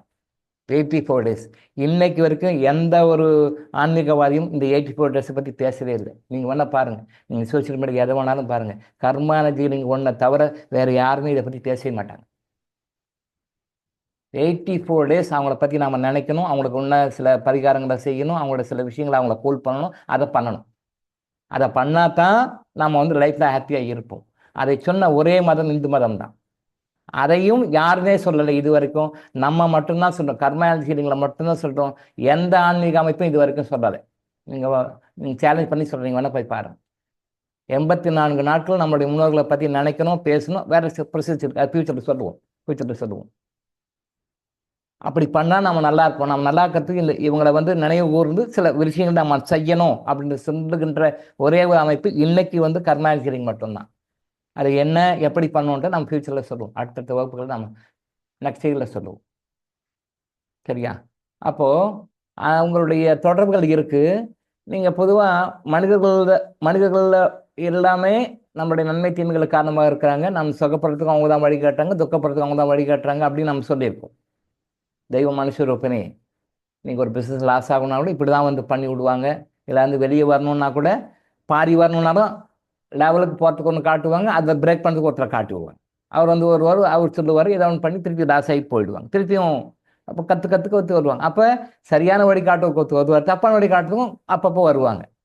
அதை கேட்டு இவங்க வீழ்ந்துருவாங்க, வலையில் வந்த மாதிரி வீழ்ந்துருவாங்க. இதுதான் வந்து இறைவனுடைய விளையாட்டு. இதெல்லாம் இறைவனுடைய, இது பண்ணுற வேலை எல்லாமே இறைவன் தான். உங்களை கெடுக்கிறதும் அவர் தான், உங்களை வாழ வைக்கிறதும் அவர் தான், ரெண்டுமே அவர் தான். சரியான அவரை பிடிச்சிக்கிட்டோம்னா நம்ம அப்படி வாழ மட்டும் இப்போ கெடுக்க விட மாட்டார். நாம் அவர் சரியாக லைனில் பிடிக்கிறேன்னு போது தான் அப்போ நீ பட்டு கட்டு வான்னு சொல்லிட்டு தப்பான கைடன்ஸு, தப்பான நபர்களே, தப்பான குருமார்களே எல்லாம் அனுப்பிச்சிட்டு, தப்பான கைட்ஸ் அனுப்பிச்சிட்டு, தப்பான ரெஃபரன்ஸ் கொடுக்க அனுப்பிச்சிட்டு மாட்டி விட்டுறாரு. இதே மாதிரி தான் ஆன்மா உலகத்தில், கண்ணுக்கு தெரியாத உலகத்தில் நம்மளுடைய காலையிலேருந்து நைட் படுக்கிற வரைக்கும் 24 hours நாம் அவங்களுடைய தொடர்புகள் இருக்கிறோம்ன்றது உண்மை. என்னடா டாக்டர் இப்படிலாம் சொல்கிறாரு, மிரட்டுறாருன்னு நினைக்காதீங்க, தப்பாக புரிஞ்சுக்காதீங்க. மிரட்டலை, உண்மை இது, நமக்கு தெரியல. 24 hours நம்ம எப்படி இந்த மனிதர்கிட்ட இருக்கிறோம், காலையிலேருந்து நைட் வரைக்கும் இந்த மனிதர்கிட்ட புரள்றோம், இவங்களோட லிங்கில் இருக்கும். இதே மாதிரி நான் அந்த 24 hours அந்த இன்னர் வேர்ல்டுன்னு சொல்கிற இன்விசிபிள் வேர்ல்டு அப்படின்னு சொல்லுகின்ற அந்த உலகங்களில் இருக்கின்ற ஆத்மாக்களுடைய தொடர்பு நமக்கு இருக்குது. நம்ம அதை உணர்வோமோ இல்லையோ அவங்களோட லிங்கில் நாம் இருக்கிறோம். நம்ம அதை உணர்கின்றோமோ இல்லையோ, ஆனால் மறைமுகமாக அவங்களுடைய இன்ஃப்ளூயன்ஸில் நாம் இருக்கிறோம். நம்முடைய டே டு டே லைஃப்பும் கூட அவங்களுடைய இன்ஃப்ளூயன்ஸாக நடக்குதுன்றது ஒரு அறிந்து கொள்ள வேண்டிய உண்மை. பயப்பட வேண்டிய உண்மை இல்லை, அறிந்து கொள்ள வேண்டிய உண்மை. நல்லா புரியுங்க, பயப்பட வேண்டிய உண்மை கிடையாது, அறிந்து கொள்ள வேண்டிய உண்மை. தெரிஞ்சுக்கணும், இதெல்லாம் புரிஞ்சுக்கணும். இதைத்தான் தெரிஞ்சு 84 days அவங்களுக்கு என்னென்னலாம் பண்ணணும், யாராருக்கு பண்ணணும், எப்படி பண்ணணும், என்ன செய்யணும் அப்படின்னு சொல்லி சொன்னாங்க. இப்போ எப்படி இந்த உலகத்தில் நம்ம நிறைய பிரிவுகள் வச்சுருக்கிறோமோ அதே மாதிரி ஆவிகளுக்கு நம்ம ஏற்கனவே சொல்லியிருக்கோம். ஜென்ரலாக 3 சொல்லியிருக்கோம். இருள் உலகம், அருள் உலகம், மருள் உலகம் 3 இருக்குன்னு சொல்லியிருக்கோம். இருள் உலகம், அருள் உலகம், மருள் உலகம்னு சொல்லியிருக்கோம். அது இருள் உலகம் அப்படின்றது வந்து டவுன் கீழே, மருள் உலகம்ன்றது வந்து அதோட டவுன் கீழே, அருள் உலகம் வந்து ஹையர் லிமிட், ஹையர் அருள், அப்புறம் இருள், அப்புறம் மருள், அப்படி ஒரு ஸ்டெப்பாக ஒன்று வச்சுக்கலாம். அது இன்னும் சப்டிவிஷன் நிறைய பண்ணோம் அப்படின்னு சொன்னால் நம்ம சாதாரணமாக கேட்போம் பார்த்தீங்களா, பேய், பிசாசு, பூதம் அப்படிலாம் படிப்போம் இல்லையா. அது அது அது இருக்குது, ஆவியலகத்தில் அது இருக்குது. பேய் வேற, பிசாசு வேற, பூதம் வேற, வேதாளம் வேற, இதெல்லாம் நிறைய வித்தியாசங்கள் இருக்குது. இன்னர் வேர்ல்டில் பேய் வேற, பிசாசு வேற, பூதம் வேற, அது அப்படியே வரும். வேதாளங்கள் வேற, இதெல்லாம் நிறைய டிவிஷன்ஸ் இருக்குது. அதில் உள்ள சப்டிவிஷன்ஸில் நிறைய டிவிஷன்ஸ் இருக்குது. திருவாசகத்தில் கூட இதை பற்றிலாம் வரும். திருவாசகர் கூட அந்த பாடல்களோட இதெல்லாம் மென்ஷன் பண்ணியிருப்பார். அதில் நான் பேயின்றது வேற, பிசாசுன்றது வேற, பூத கணங்கள்னு சொல்லுவாங்க. பூத கணங்கள் அது வேற, வேதாளங்கள் வேற. இந்த பூத கணங்கள் அப்படின்றது வந்து ஒரு ஹையர் லிமிட். அதாவது எப்படின்னா, நாம் இறந்துடுறோம், திருப்பி பிறக்கிறோம். இந்த இறப்புக்கும் பிறப்புக்கும் மத்திய நிறைய விஷயங்கள் இருக்குது. அது நிறைய தெரியாது. ஏன்னா இறக்குறோம், பிறக்கிறோம், மறுபடியும் எடுக்கிறோம், இறைவனை சேர்றோம், இல்லை இறைவன் மறுபடியும், இது ஜென்ரல். பட் ஆவியலுக்கு நிறைய பிரிவுகள் இருக்குது. அந்த பிரிவுகளில் இது ஒன்றுக்கு ஒரு ஸ்பெஷாலிட்டி இருக்குது. இப்போ ஃபியூச்சரில் பேசுவாங்க. பட் பேய்னா என்ன, பிசாசுன்னா என்ன, பூதங்கள்னா என்ன, வேதங்கள்னா என்ன பின்னாடி பேசுவோம். பின்னாடி ஒரு வகுப்புகளில் ஒரு 7ஆம் கிளாஸ் 8ஆம் கிளாஸ் மாதிரி இருக்கும்போது சொன்னால் உங்களுக்கு புரியும். பட் இப்போ அவங்களுடைய கண்ட்ரோலில் இருக்கிறோம். அதில் பூதங்கள் வரும், பூத கணங்கள் வரும்.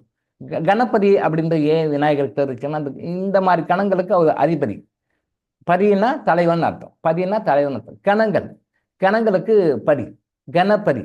விநாயகர் தான் இந்த மாதிரி பூத கணங்களை கண்ட்ரோல் பண்ணுறவர் விநாயகர் தான். அதனால தான் பேர் வச்சிருக்காங்க. சும்மா 108 பேர் சொல்கிறோம், அது ஒரு பேருக்கு அர்த்தம் இருக்குது. அது நேரத்தே தெரியாது. விநாயகா போற்றி, கணபதியை போற்றி, அது போற்றி, இது போற்றி, அது போற்றி, இது போற்றி, 108 போற்றி சொல்லுவாங்க. அந்த 108 போற்றிக்கு ஒரு மீனிங் இருக்குன்னு தெரியாது. எல்லாம் போற்றி தான். பிள்ளையார் கோயிலில் பிள்ளையார்பட்டியில் இருக்கிற அர்ச்சகருக்கும் அது தெரியாது. பிள்ளையார்பட்டியில் பிள்ளையார் போய் கும்பிட்றோம், அந்த பிள்ளையார்பட்டி அர்ச்சகருக்கு தெரியுமான்னு கேட்டால் தெரியாது. அண்ணான்னு சொன்னாங்க, அவனும் சொன்னாங்க, நானும் சொல்கிறேன், அவ்வளோதான். ஒரு போற்றிக்கு ஒரு பேருக்கு ஒரு காரணம் இருக்குது. சகஸ்ரநாமம்னு சொல்லுவாங்க விஷ்ணு. அந்த சகஸ்ரநாமத்துக்கு ஒரு பேர் இருக்குது. அந்த ஒரு பேர் சகஸ்ரநாமம்னா 1000 பேர். பெருமாளுடைய, கடவுளுடைய, விஷ்ணுவனுடைய பேரை வந்து 1000 பேர் சொல்லுவாங்க. பீஷ்மர் அம்பு படுக்கையில சொல்லும்போது அந்த சகஸ்ரநாமத்தை சொல்லி தான் ஹையர் லெவலுக்கு போகிறார். அந்த சகஸ்ரநாமம் சொல்லி தான் ஹையர் லெவலுக்கு போகிறார். அப்புறம் மூலமாக தான் இந்த உலகத்துக்கு அந்த சகஸ்ரநாமம் கொடுக்கப்பட்டது. இறைவனுடைய 1000 பெயர்கள். அந்த 1000 பெயர்கள் ஒரு பேருக்கும் ஒரு மீனிங் இருக்குது. ஒரு பேர்லேயும் ஒரு அர்த்தம் இருக்குது. ஒரு பேர்லையும் மனிதன் வாழ வேண்டிய விஷயங்களை கற்றுக் கொடுக்குறாங்க. ஒரு பேர்லையும் தாமோதரா, அதில் சில காரணங்கள் இருக்குது, விஷயங்கள் இருக்கு. திருமால், அதுக்கு ஒரு காரணம் இருக்குது. மக்களுக்கு சொல்ல வேண்டிய ஒரு லெசன் அதில் இருக்கு. அப்போ சகஸ்ரநாமம் 1000 பேர் இருந்தாலும் அந்த 1000லையும் 1000 விதமான விஷயங்களை சொல்லி கொடுக்குறாங்க. எத்தனை பேருக்கு தெரியும்? தெரியல. சும்மா பேரை சொல்லுவாங்க. நானும் விஷ்ணு சகஸ்ரநாமம் சொல்கிறேன், விஷ்ணு சகஸ்ரநாமம் அர்ச்சனை பண்ணுறேன்னு சொல்லுவாங்க. கோயிலில் நடக்கும், மற்ற மடங்களில் நடக்கும், ஆசிரமம் நடக்கும். பட் இதுக்கு என்ன காரணம்? இதுக்கு என்ன பேர்? இந்த பேருக்கு உண்டான ரகசியம் என்ன? இதன் மூலமாக மனித சமுதாயத்துக்கு என்ன சொல்ல வர்றார் கடவுள்? இந்த பெயரின் மூலமாக, இந்த நேம் மூலமாக மனித சமுதாயத்துக்கு என்ன லெசன் சொல்றாரு அப்படின்னா, அது கர்மாஞ்சியங்களை மட்டும்தான் சொல்ல முடியும், வேற யாரும் சொல்லலாம். அவங்களுக்கே தெரியாது இருக்கு. அதே மாதிரி கணபதி அப்படின்னு சொன்னீங்கன்னா, இந்த பூத கணங்களுக்கு உண்டான பதி, இந்த பூத கணங்களை ஆள்பவர் வந்து விநாயகர் தான். அதனால தான் அது பேர் கணபதின்னு வச்சாங்க. நீங்கள் அந்த கணபதியினுடைய பேரை எடுத்தாலும் ஒன்றுக்கு ஒரு விளக்கம் சொல்லுவேன். ஒன்றுக்கு பழக்கம் எடுத்தாலும் 2 கிளாஸ் வரும். ஒரு பேரை எடுத்தாலே 2 கிளாஸ் வரும். ஸோ கணபதி அப்படின்னா இந்த மாதிரி பூத கணங்களுக்கு உண்டான பதி. இந்த பூதங்கள் அப்படின்றது மறுபிறப்பு எடுக்காத ஆத்ம நிலையில் இருக்கும்போது அது ஒரு பிரிவு.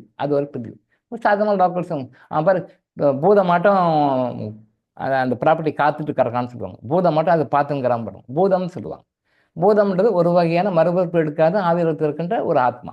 அது வந்து மறுபிறவுக்கு போகணுன்ற பற்றி நினைக்காது. மறுபிறவு ஒன்று இருக்குது, அது போகணும்னு தெரியாது. சரி, இங்கே போய் நம்முடைய வாழ்க்கையில் இங்கெல்லாம் இருக்காங்க, இவங்களுக்கு ஏதாவது போகணும், வரணும், செய்யணும், இந்த இவங்களுடைய எதிர்பார்க்கணும், அதுவும் கிடையாது. 2ம் கட்டான்னு சொல்லலாம் இல்லையா? அதுவும் இல்லை, இதுவும் இல்லை, 2ம் கட்டான். இந்த மாதிரி ஸ்டேஜில் இருக்கிறவங்க தான் பூதம். அது தான் பின்னாடி பேசுவோம், இப்போ வேண்டாம், சுருக்கமாக மட்டும் சொல்கிறேன்.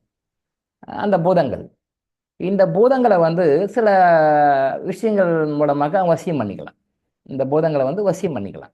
அது இதுக்குண்டான மந்திரங்கள், இதுக்குண்டான விஷயங்கள் தான் அதர்வ வேதத்தில் சொல்லப்பட்டிருக்குது. அதர்வண வேதத்தில் இதை பற்றி சொல்லப்பட்டிருக்கு. அந்த விஷயத்தை தெரிஞ்சு அந்த பூதங்களை வசியம் பண்ணலாம். நானும் பண்ணலாம், நீங்கள் எல்லாமே பண்ணலாம். அது வேண்டாம் நம்ம விட்டுறோம், அது வேற மேட்ரு, பட் பண்ண முடியும். இந்த மாதிரி அந்த பூதங்களை வசியம் பண்ணிட்டோம் அப்படின்னு சொன்னால் நம்ம சொல்கிறது எல்லாம் செய்யும். இப்போ அவர் கேட்டிருக்காரு இல்லையா, பட்டணத்தில் பூதம் வந்து சார் அவங்க வந்து இப்படி பண்ணுறாங்க, பண்ணால் அந்த பூதம் வருது, கேட்குறதெல்லாம் செய்யுது. அதே மாதிரி நிறைய திரைப்படங்கள்லாம் வருது, அந்த பூதத்தை வர வைக்கிறாங்க, வந்தால் கேட்டால் செய்யுது அப்படின்னு சொல்லுவாங்க. இது வந்து அலாவுதீன் அற்புத விளக்கு அப்படின்னு சொல்லுவாங்க. அது வந்து அரேபியன் இதில் வந்து இஸ்லாத் லாங்குவேஜில் அப்படி அந்த அந்த ஒரு மோட் ஆஃப் அப்ரோச்சில் வரும்பொழுது அவங்க வந்து அலாவுதீன் அற்புத விளக்கு, அலாவுதீன் வந்து ஒரு அற்புத விளக்கு வச்சுருந்தார். அலாவுதீன் வந்து முஸ்லீம், ஒரு அற்புத விளக்கு வச்சிருப்பார். அந்த விளக்கை தேய்ச்ச உடனே அது வந்து வரும், அந்த விளக்கை தேய்ச்ச உடனே அது வரும், அது கேட்டது செய்யும் அப்படின்னு சொல்லுவாங்க. அது ஒரு கதை. அது வந்து நம்பகமான கதை தான். அது வந்து கதைன்னா ஒரு கட்டுக்கதை கிடையாது, அது உண்மை இருக்கு. பட் அது கதையா அப்படி சொல்லிட்டாங்க, அலாவுதீன் அற்புத விளக்கு. அதே வந்து இந்து மதத்தில் அது சில பூதங்கள் இருக்குது. அந்த பூதங்கள் நீங்கள் வசியம் பண்ணிங்கன்னா அது உண்மைதான். நீங்கள் கூப்பிட்டா வரும், நீங்கள் சொன்னது செய்யும். ஏன் எதுக்குன்னு கேட்காது, ஏன் எதுக்குன்னா உங்களெல்லாம் கேட்காது. அது எல்லாமே கரெக்டாக உங்களுக்கு கரெக்டாக பண்ணும், கரெக்டாக செய்யும்.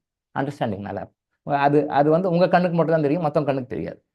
நீங்கள் பேசுகிறீங்க, அந்த பூத்துக்கிட்ட நீங்கள் பேசுகிறீங்க அப்படின்னு சொன்னால் யாருக்கு இருக்கு பையன் பேசியிருக்கிறான்னு உங்களை பார்த்துட்டு போவாங்க. பட் நீங்கள் அதுக்கிட்ட பேசுவீங்க, அந்த இன்ட்ராக்ஷன் வந்து உங்கள் 2 பேரும் தெரியும், அது தெரியாது. பண்ண முடியும், பாசிபிள் தான், பண்ண முடியும். அந்த மாதிரி பூதங்களை பற்றி கொஞ்சம் கற்பனையாக சினிமாவில் படம் எடுத்திருக்காங்க. பட் சினிமாவில் சொல்லிக்கிறதுலாம் உண்மைதான், அது வந்து தவறு கிடையாது. கொஞ்சம் எக்ஸலேட்டாக பண்ணியிருக்காங்க. பட் அது வந்து வசியம் பண்ணணும்.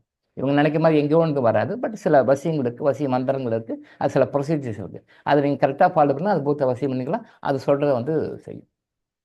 இன்றைக்கும் வந்து சில பேர் சொல்ல வேண்டாம், பப்ளிக் ஃபோரமில் சில ஆன்மீகவாதிகள் அந்த பூதங்களை கவர் பண்ணி வச்சு அந்த பூதங்கள் மூலமாக சில விஷயங்கள் செஞ்சுட்டு இருக்காங்க. இன்றைக்கி டில் டுடே, இன்னைக்கு கூட சில ஆன்மீகவாதிகள், இந்து மதத்தில் இருக்கிற சில ஆன்மீகவாதிகள், சில முஸ்லீம்ஸ் வேறு மாதிரி டீல் பண்ணுறாங்க. இந்து மதத்தில் சில நீங்கள் என்ன சொல்கிறீங்களே பெரிய ஆன்மீக அமைப்புன்னு சொல்கிறீங்களே, அந்த மாதிரி ஆன்மீக அமைப்புகளில் இருக்கிறவங்க சில பேர் இந்த மாதிரி பூதங்களை வசியம் பண்ணி அவங்க மூலமாக தான் சில விஷயங்களை சாதிச்சுட்டு இருக்காங்க. நீங்கள் நினைக்கிறீங்க அவர் செய்கிறாருன்னு நீங்கள் நினச்சிட்டு இருக்கிறீங்க. இல்லை, அவங்க இந்த மாதிரி சில பூதங்களை வசியம் பண்ணி அந்த பூதங்களுடைய வசியத்தின் மூலமாக அந்த விஷயம் செஞ்சுட்டு இருக்காங்க அப்படின்றது வந்து எனக்கும் என்னுடைய குருவுக்கும் தான் தெரியும். இப்போ என்ன குரு எனக்கு அது சொல்லி ப்ரூவ் பண்ணி காட்டி கொடுத்த விஷயத்த இன்னைக்கு ஏதோ இந்த சாய் சாமிநாதன்ற கேட்கறது மூலமாக என் மூலமாக இந்த விஷயம் உங்களுக்கு வருது, அவ்வளோதான். சீக்கிரட் பப்ளிக் ஃபாரம் நான் பேசக்கூடாது. அது எனக்கும் என்னோட குருவுக்கும் தெரிஞ்ச விஷயம். இன்னைக்கு வரைக்கும் எனக்கும் என்னோட குருவுக்கு மட்டும் தெரிஞ்ச விஷயம். இன்னைக்கு இவர் கேட்ட கேள்விமாக உங்களுக்கும் தெரியுது. பண்ணிட்டு இருக்காங்க, நடக்குது. நல்லதுக்கும் பயன்படுத்தலாம், கெட்டதுக்கும் பயன்படுத்தலாம். நல்லதுக்கும் பயன்படுத்தலாம், கெட்டதுக்கும் பயன்படுத்தலாம். நாம் எதுக்கு பயன்படுத்துறது நம்மளுடைய கர்மாவை பொறுத்து. நல்ல விஷயங்கள் பயன்படுத்தணும். அவங்க நல்லதுக்கும் பயன்படுத்துகிறாங்க, சில விஷயங்களை கெட்டதுக்கும் அவங்க பயன்படுத்துகிறாங்க. அது தப்பு தான், பண்ணக்கூடாது. நல்லதுக்கு பயன்படுத்தும் போது அது அவங்களுக்கு புண்ணியமாக சேரும். கெட்டதுக்கு பயன்படுத்தும் அதுக்கு உண்டான பனிஷ்மெண்ட் அது கண்டிப்பாக வரும், டெஃபினட்டாக வரும். அது வந்து எஸ்கேப் எல்லாம் ஆக முடியாது. கர்மா தான். கர்மா இஸ் பூமராங். அதுலேருந்து யாரும் எஸ்கேப் ஆக முடியாது. நல்லது பண்ணுறாங்க, தப்பு இல்லை, அதுக்கு கண்டிப்பாக அவருக்கு சேரும். அந்த ஆன்மீக தலைவர்களுக்கு போய் சேரும். கெட்ட கர்மா அதுவும் அவருக்கு கண்டிப்பாக சேரும், எஸ்கேப் ஆக முடியும். இந்த பிரிவுலாம் அடுத்த பிரிவு அதுக்குள்ள பனிஷ்மெண்ட் அவருக்கு வரும். சரியா? அப்போ அது வந்து இது உண்மைதான், அதை புரிஞ்சுக்கோங்க. இது கட்டுக்கதையெல்லாம் கிடையாது, உண்மைதான். கொஞ்சம் அக்செப்ட் பண்ணி சொல்லியிருக்கிறாங்க. பட் அது வந்து நம்ம வசியம் பண்ணி சில முறைகளை ஃபாலோ பண்ண வரும். சும்மா படத்தில் காட்டுற மாதிரி தேய்ச்செல்லாம் வராது. இந்து மதத்தில் வந்து காமதேனு கற்பக விருட்சம்னு இருக்குது. நம்ம புராணங்கள்லாம் வரும், இதிகாசங்கள்லாம் வரும். காமதேனு கற்பக விருட்சம் அப்படின்னு சொல்லி. இந்த காமதேனு அப்படின்றது வந்து அது பசுமாடு. அதுக்கிட்ட போய் எது கேட்டாலும் கொடுக்கும் காமதேனு. அது வந்து நம்ம வந்து இந்து ட்ரெடிஷனில் புராணங்களில் வரும். அது இந்து பீப்புளுக்கு தெரியும், மற்றவங்களுக்கு அவ்வளோவா தெரியாது. அந்த காமதேனு கிட்ட கேட்டோம்னா அது எது வேணாலும் கொடுக்கும். உண்மைதான், காமதேனு இருந்தது, உண்மையிலே இருந்தது. அது பொய்யெல்லாம் கிடையாது, 100% உண்மை. இந்து மதத்தில் சொல்லப்பட்ட எல்லா விஷயங்களும் உண்மைதான். தவறுகள், பொய், பொருட்டு எல்லாம் கிடையாது. அது கொஞ்சம் கரெக்டாக நம்ம டீகோட் பண்ணி தெரிஞ்சுக்கணும். கற்பக விருட்சம்னு ஒன்று, அதுவும் உண்மைதான். கற்பக விருட்சம்னா அந்த மரத்துக்கிட்ட போயிட்டு எது கேட்டாலும் கிடைக்கும். இருந்தது கண்டிப்பாக இருந்தது. அதெல்லாம் உண்மையெல்லாம் இல்லை, பொய்யெல்லாம் கிடையாது, உண்மைதான் இருந்தது. இப்போ இல்லை, அது சில காரணங்களாக இப்பெல்லாம் இல்லை. கற்பக விருட்சம் இருந்தது. அந்த மரத்துக்கிட்ட போயிட்டு எது வேணும்னு கேட்டாலும் கிடைக்கும். காமதேனு கிட்ட போயிட்டு எது வேணாலும் கிடைக்கும். இப்போ நான் ரெஃபரன்ஸ் வந்து நம்ம புராண இதிகாசங்கள்ல நிறைய இருக்குது. இந்து மதத்தினுடைய புராண இதிகாசங்கள் இருக்குது. கட்டுக்கதையில் இதுதான் உண்மை. அந்த கற்பக விருட்சம் வந்து ஏன் இப்போ இல்லைன்றதுக்கு நிறைய காரணங்கள் இருக்குது. பின் வகுப்புகளில் பார்ப்போம், ஃபியூச்சர் இயர்ஸில் பார்ப்போம்.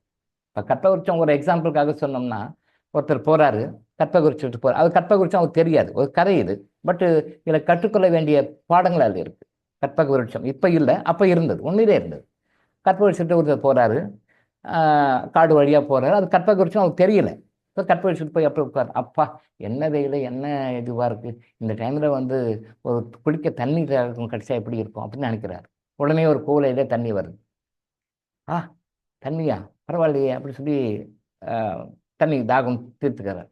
தாகம் தீர்த்துக்கன்னே அப்புறம் கொஞ்சம் அவர் பசி ஃபீல் பண்ணுறாரு. ரொம்ப பசியாக இருக்கேன், இது ஒரு நல்ல சாப்பாடு கிடைச்சா நல்லா இருக்கும், இந்த காட்டில் போய் என்ன கிடைக்க போகுது, சாப்பாடு எவ்வளோ நல்லா இருக்கும் அப்படின்னு நினைக்கிறாரு. உடனே அடுத்து சாப்பாடு வருது, ஒரு தட்டில் வந்து சாப்பாடு வருது.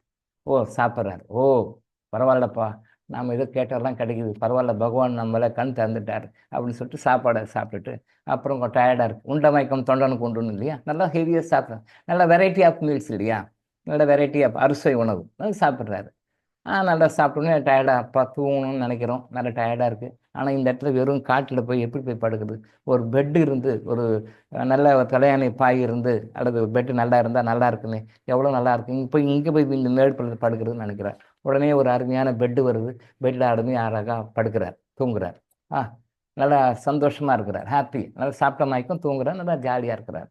அப்போ நல்லா ஃப்ரெஷ் ஆகிட்டு, நல்லா அப்பா ஆஹா இவ்வளோ நல்லா அருமையாக இருக்கே, நல்லா சுகமாக இருக்கே, இப்போ நமக்கு ஒரு யாராவது மசாஜ் பண்ணுறதுக்கு நல்ல அழகான பொண்ணு கிடைச்சா பரவாயில்ல, நல்லா படுத்துட்ருக்கோம், நல்லா கை கால் பிடிச்சி அமுக்கி விட்டு மசாஜ் பண்ணால் நல்லா இருக்குமே அப்படின்னு சொல்லி நினைக்கிறார். ஆனால் இப்போல்லாம் இருக்குது இல்லையா, மசாஜிங் சென்டர்ஸ்லாம் இப்போ நமக்கு இருக்குது. இதெல்லாம் நம்ம காசு கொடுத்து வாங்கணும். அது மசாஜ் சென்டரில் எப்படி இருக்குது, ஆப்போசிட் செக்ஸ்னால் ஃபீஸ் அதிகம். ஒரு ஆணுக்கு ஆண் மசாஜ் பண்ணணும் அப்படின்னா ஒரு ஃபீஸு, பட் அதே ஆணுக்கு பெண் மசாஜ் பண்ணணும்னா டபுள் ஃபீஸு, ட்ரிபிள் ஃபீஸ். அது மாதிரி பெண்களுக்கு அப்படி தான், பெண்கள் டு பெண்கள், லேடிஸ் டு லேடிஸ் மசாஜ் பண்ணோம் அப்படின்னா அதுக்கு ஒரு ஃபீஸ்.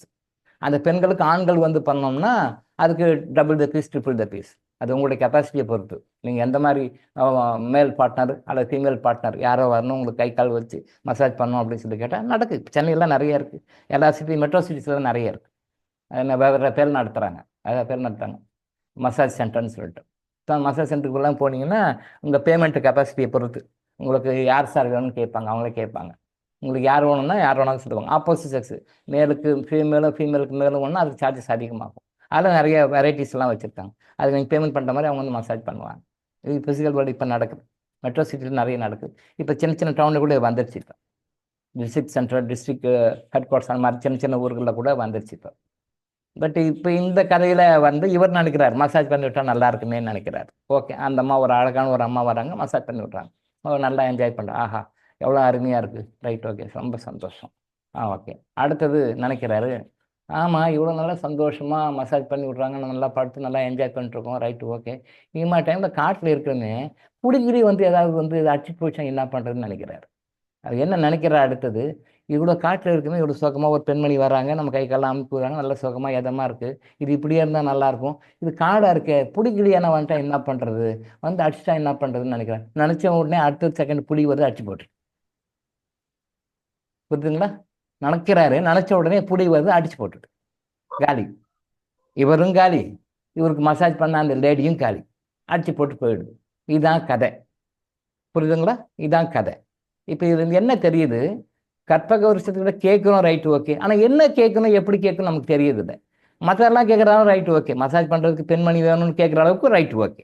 பட் புடி வந்துருமோன்னு நினச்சாரு பார்த்தீங்களா, அங்கே தப்பு. புடி வந்துச்சு, கேட்டது கொடுக்கும். அது கற்பக வருஷம் என்ன கேட்குறீங்களோ அது கொடுக்கும். பூதங்களும் அப்படிதான், பின்னுரைகளை இப்போ தெரியாது. ஏன்னா நிறைய உதாரணங்கள் எனக்கு என்னுடைய குரு காட்டி கொடுத்துருக்காரு. நீங்கள் கேட்டதை கொடுத்துரும், அதுதான் நன்மையா தீமையான்றது அதுக்கு தெரியாது. அதுக்கு ஓன் மைண்டில் ஓன் பிரெயின் தான் யூஸ் பண்ணாது, அதான் பூதம். அப்போ எப்படி பூதம் வந்து கேட்ட மாதிரி கொடுக்கும், அதான் நன்மையா தீமையா தெரியாது. சொக்கப்பட்டா சந்தோஷம். நீங்கள் கஷ்டப்பட்டீங்கன்னா நீங்கள் கேட்டீங்க, நான் கொடுத்தேன் அப்படி போயிடும். அதை வந்து நீங்கள் கிளைம் பண்ண முடியாது. அதுக்கு ஏன் எனக்கு சொல்லலை, எனக்கு ஏன் இப்படி தப்பாக பண்ணேன், நான் கேட்டது தான், நீ எனக்கு ஓன் புத்தி எங்கே போச்சு, நீ எனக்கு சொல்லிக்கணுமா, எல்லாம் வேணாம்னு சொல்லுமா, எனக்கு அட்வைஸ் பண்ணிக்கலாமான்னு அங்கே கேட்காத முடியாது. அது கொடுத்துரும், அவ்வளோதான். அதே மாதிரி கற்பகோட்சம் அப்படி தான். இந்த நேரத்தில் இவ்வளோ சந்தோஷமாக இருக்கிறோம், இந்த மசாஜ் பண்ணுறாங்க லேடி, அருமையாக நல்லா என்ஜாய் பண்ணுற லைஃப், சூப்பராக இருக்குது. இந்த மாதிரி டைமில் புடி வந்து அடிச்சிட்டா என்னடா பண்ணுறதுன்னு நினச்ச உடனே இப்படி வந்தது. அதை நான் நினைக்கக்கூடாது, அந்த லிமிட் நிற்கணும், இதோ நிற்கணும். இப்போ கற்பகுருஷத்தை வந்து எப்படி தவறாக பயன்படுத்தி கொள்வார்கள் என்பது இது ஒரு உதாரணம். இங்கே தான் வந்து கிறிஸ்டல் வருது.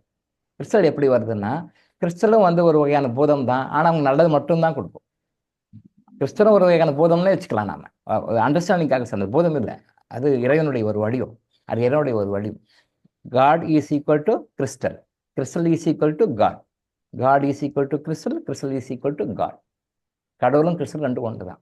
நீங்கள் அதை போதமாக நினச்சிக்கிறீங்கன்னு வச்சுங்களேன். கிறிஸ்டல் கிட்ட கேட்கும் பொழுது கேட்டதை கேட்ட மாதிரி கொடுக்காது. உங்களுக்கு எது நல்லதோ அதை மட்டும் கொடுக்கும். அதுதான் கற்பக விருட்சத்துக்கும் இந்த அலாவுதீன் அற்புத விளக்குக்கும் நீங்கள் கேட்குற இந்த பூதங்களுக்கு இருக்கிற வித்தியாசம். அதை உங்களுக்கு பிரித்து சொல்கிறேன் நான். உங்களுக்கு கற்பக விருட்சம் கேட்ட மாதிரி கொடுக்கும். அலாவுதீன் அற்புத விளக்கு நீங்கள் தேய்ச்சி போதம் வந்தீங்கன்னா கேட்ட மாதிரி கொடுக்கும். இப்போ இவர் சொன்ன மாதிரி ஏதோ சீரியல்லாம் கூட இது எடுத்துருக்குறாங்க.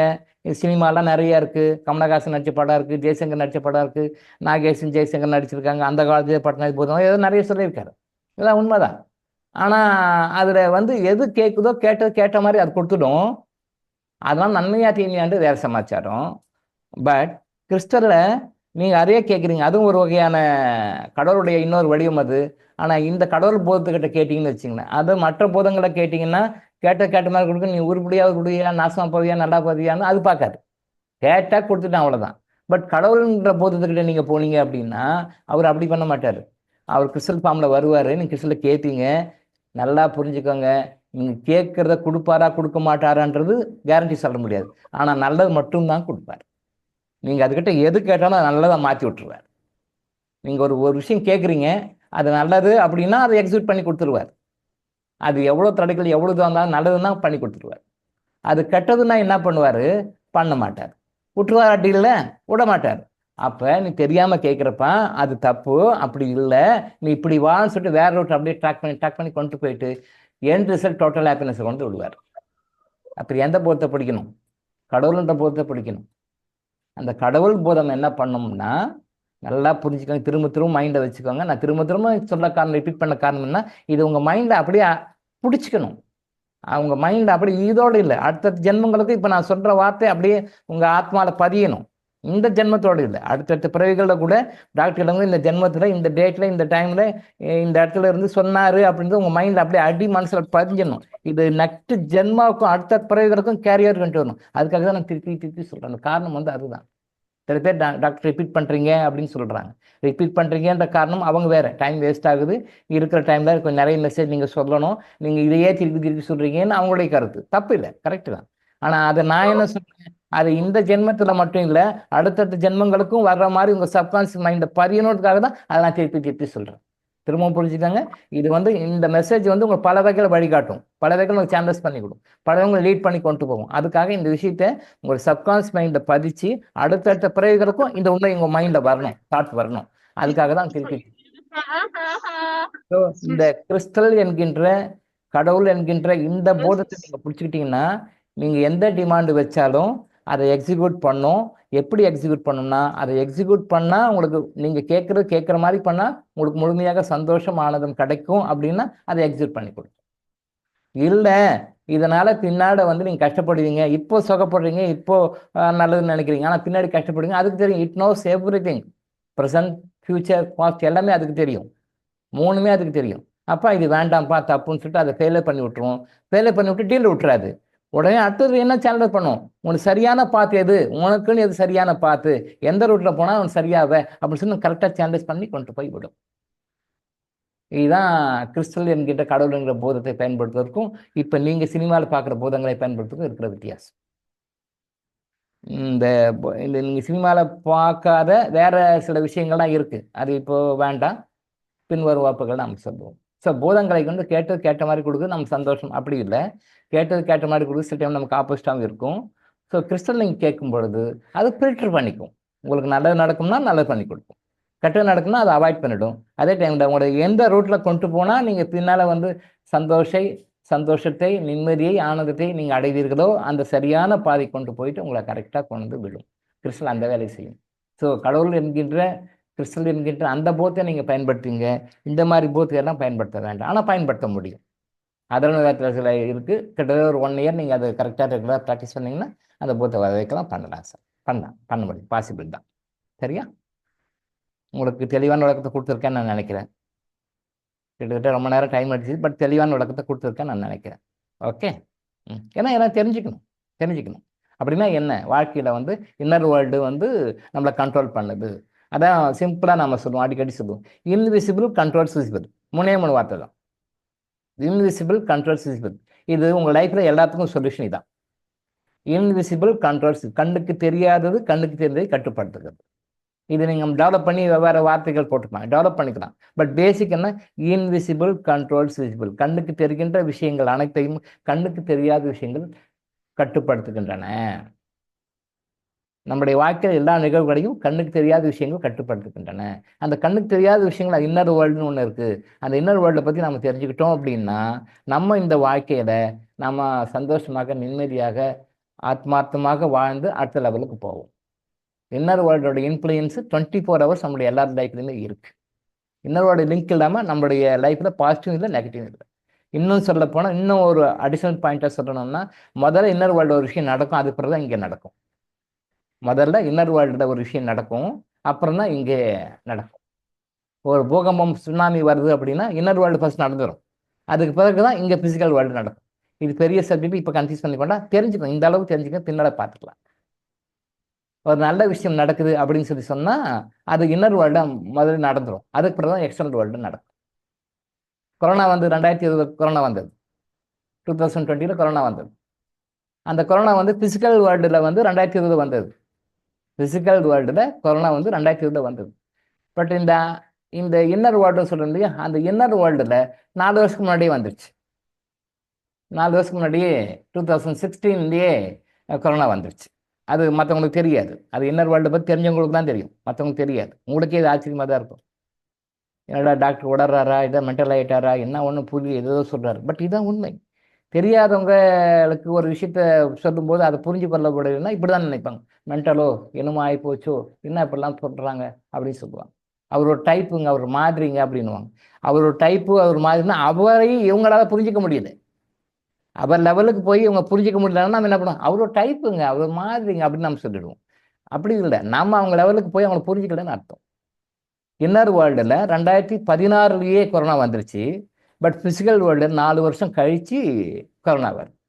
அந்த இன்னர் வேர்ல்டுனுடைய விஷயத்தை தெரிஞ்ச யோகிகள், மகான்கள், சித்தர்களுக்கு, கிளைவாயின்ஸுக்கு அது தெரியும், மற்ற சாதாரண மக்களுக்கு தெரியாது.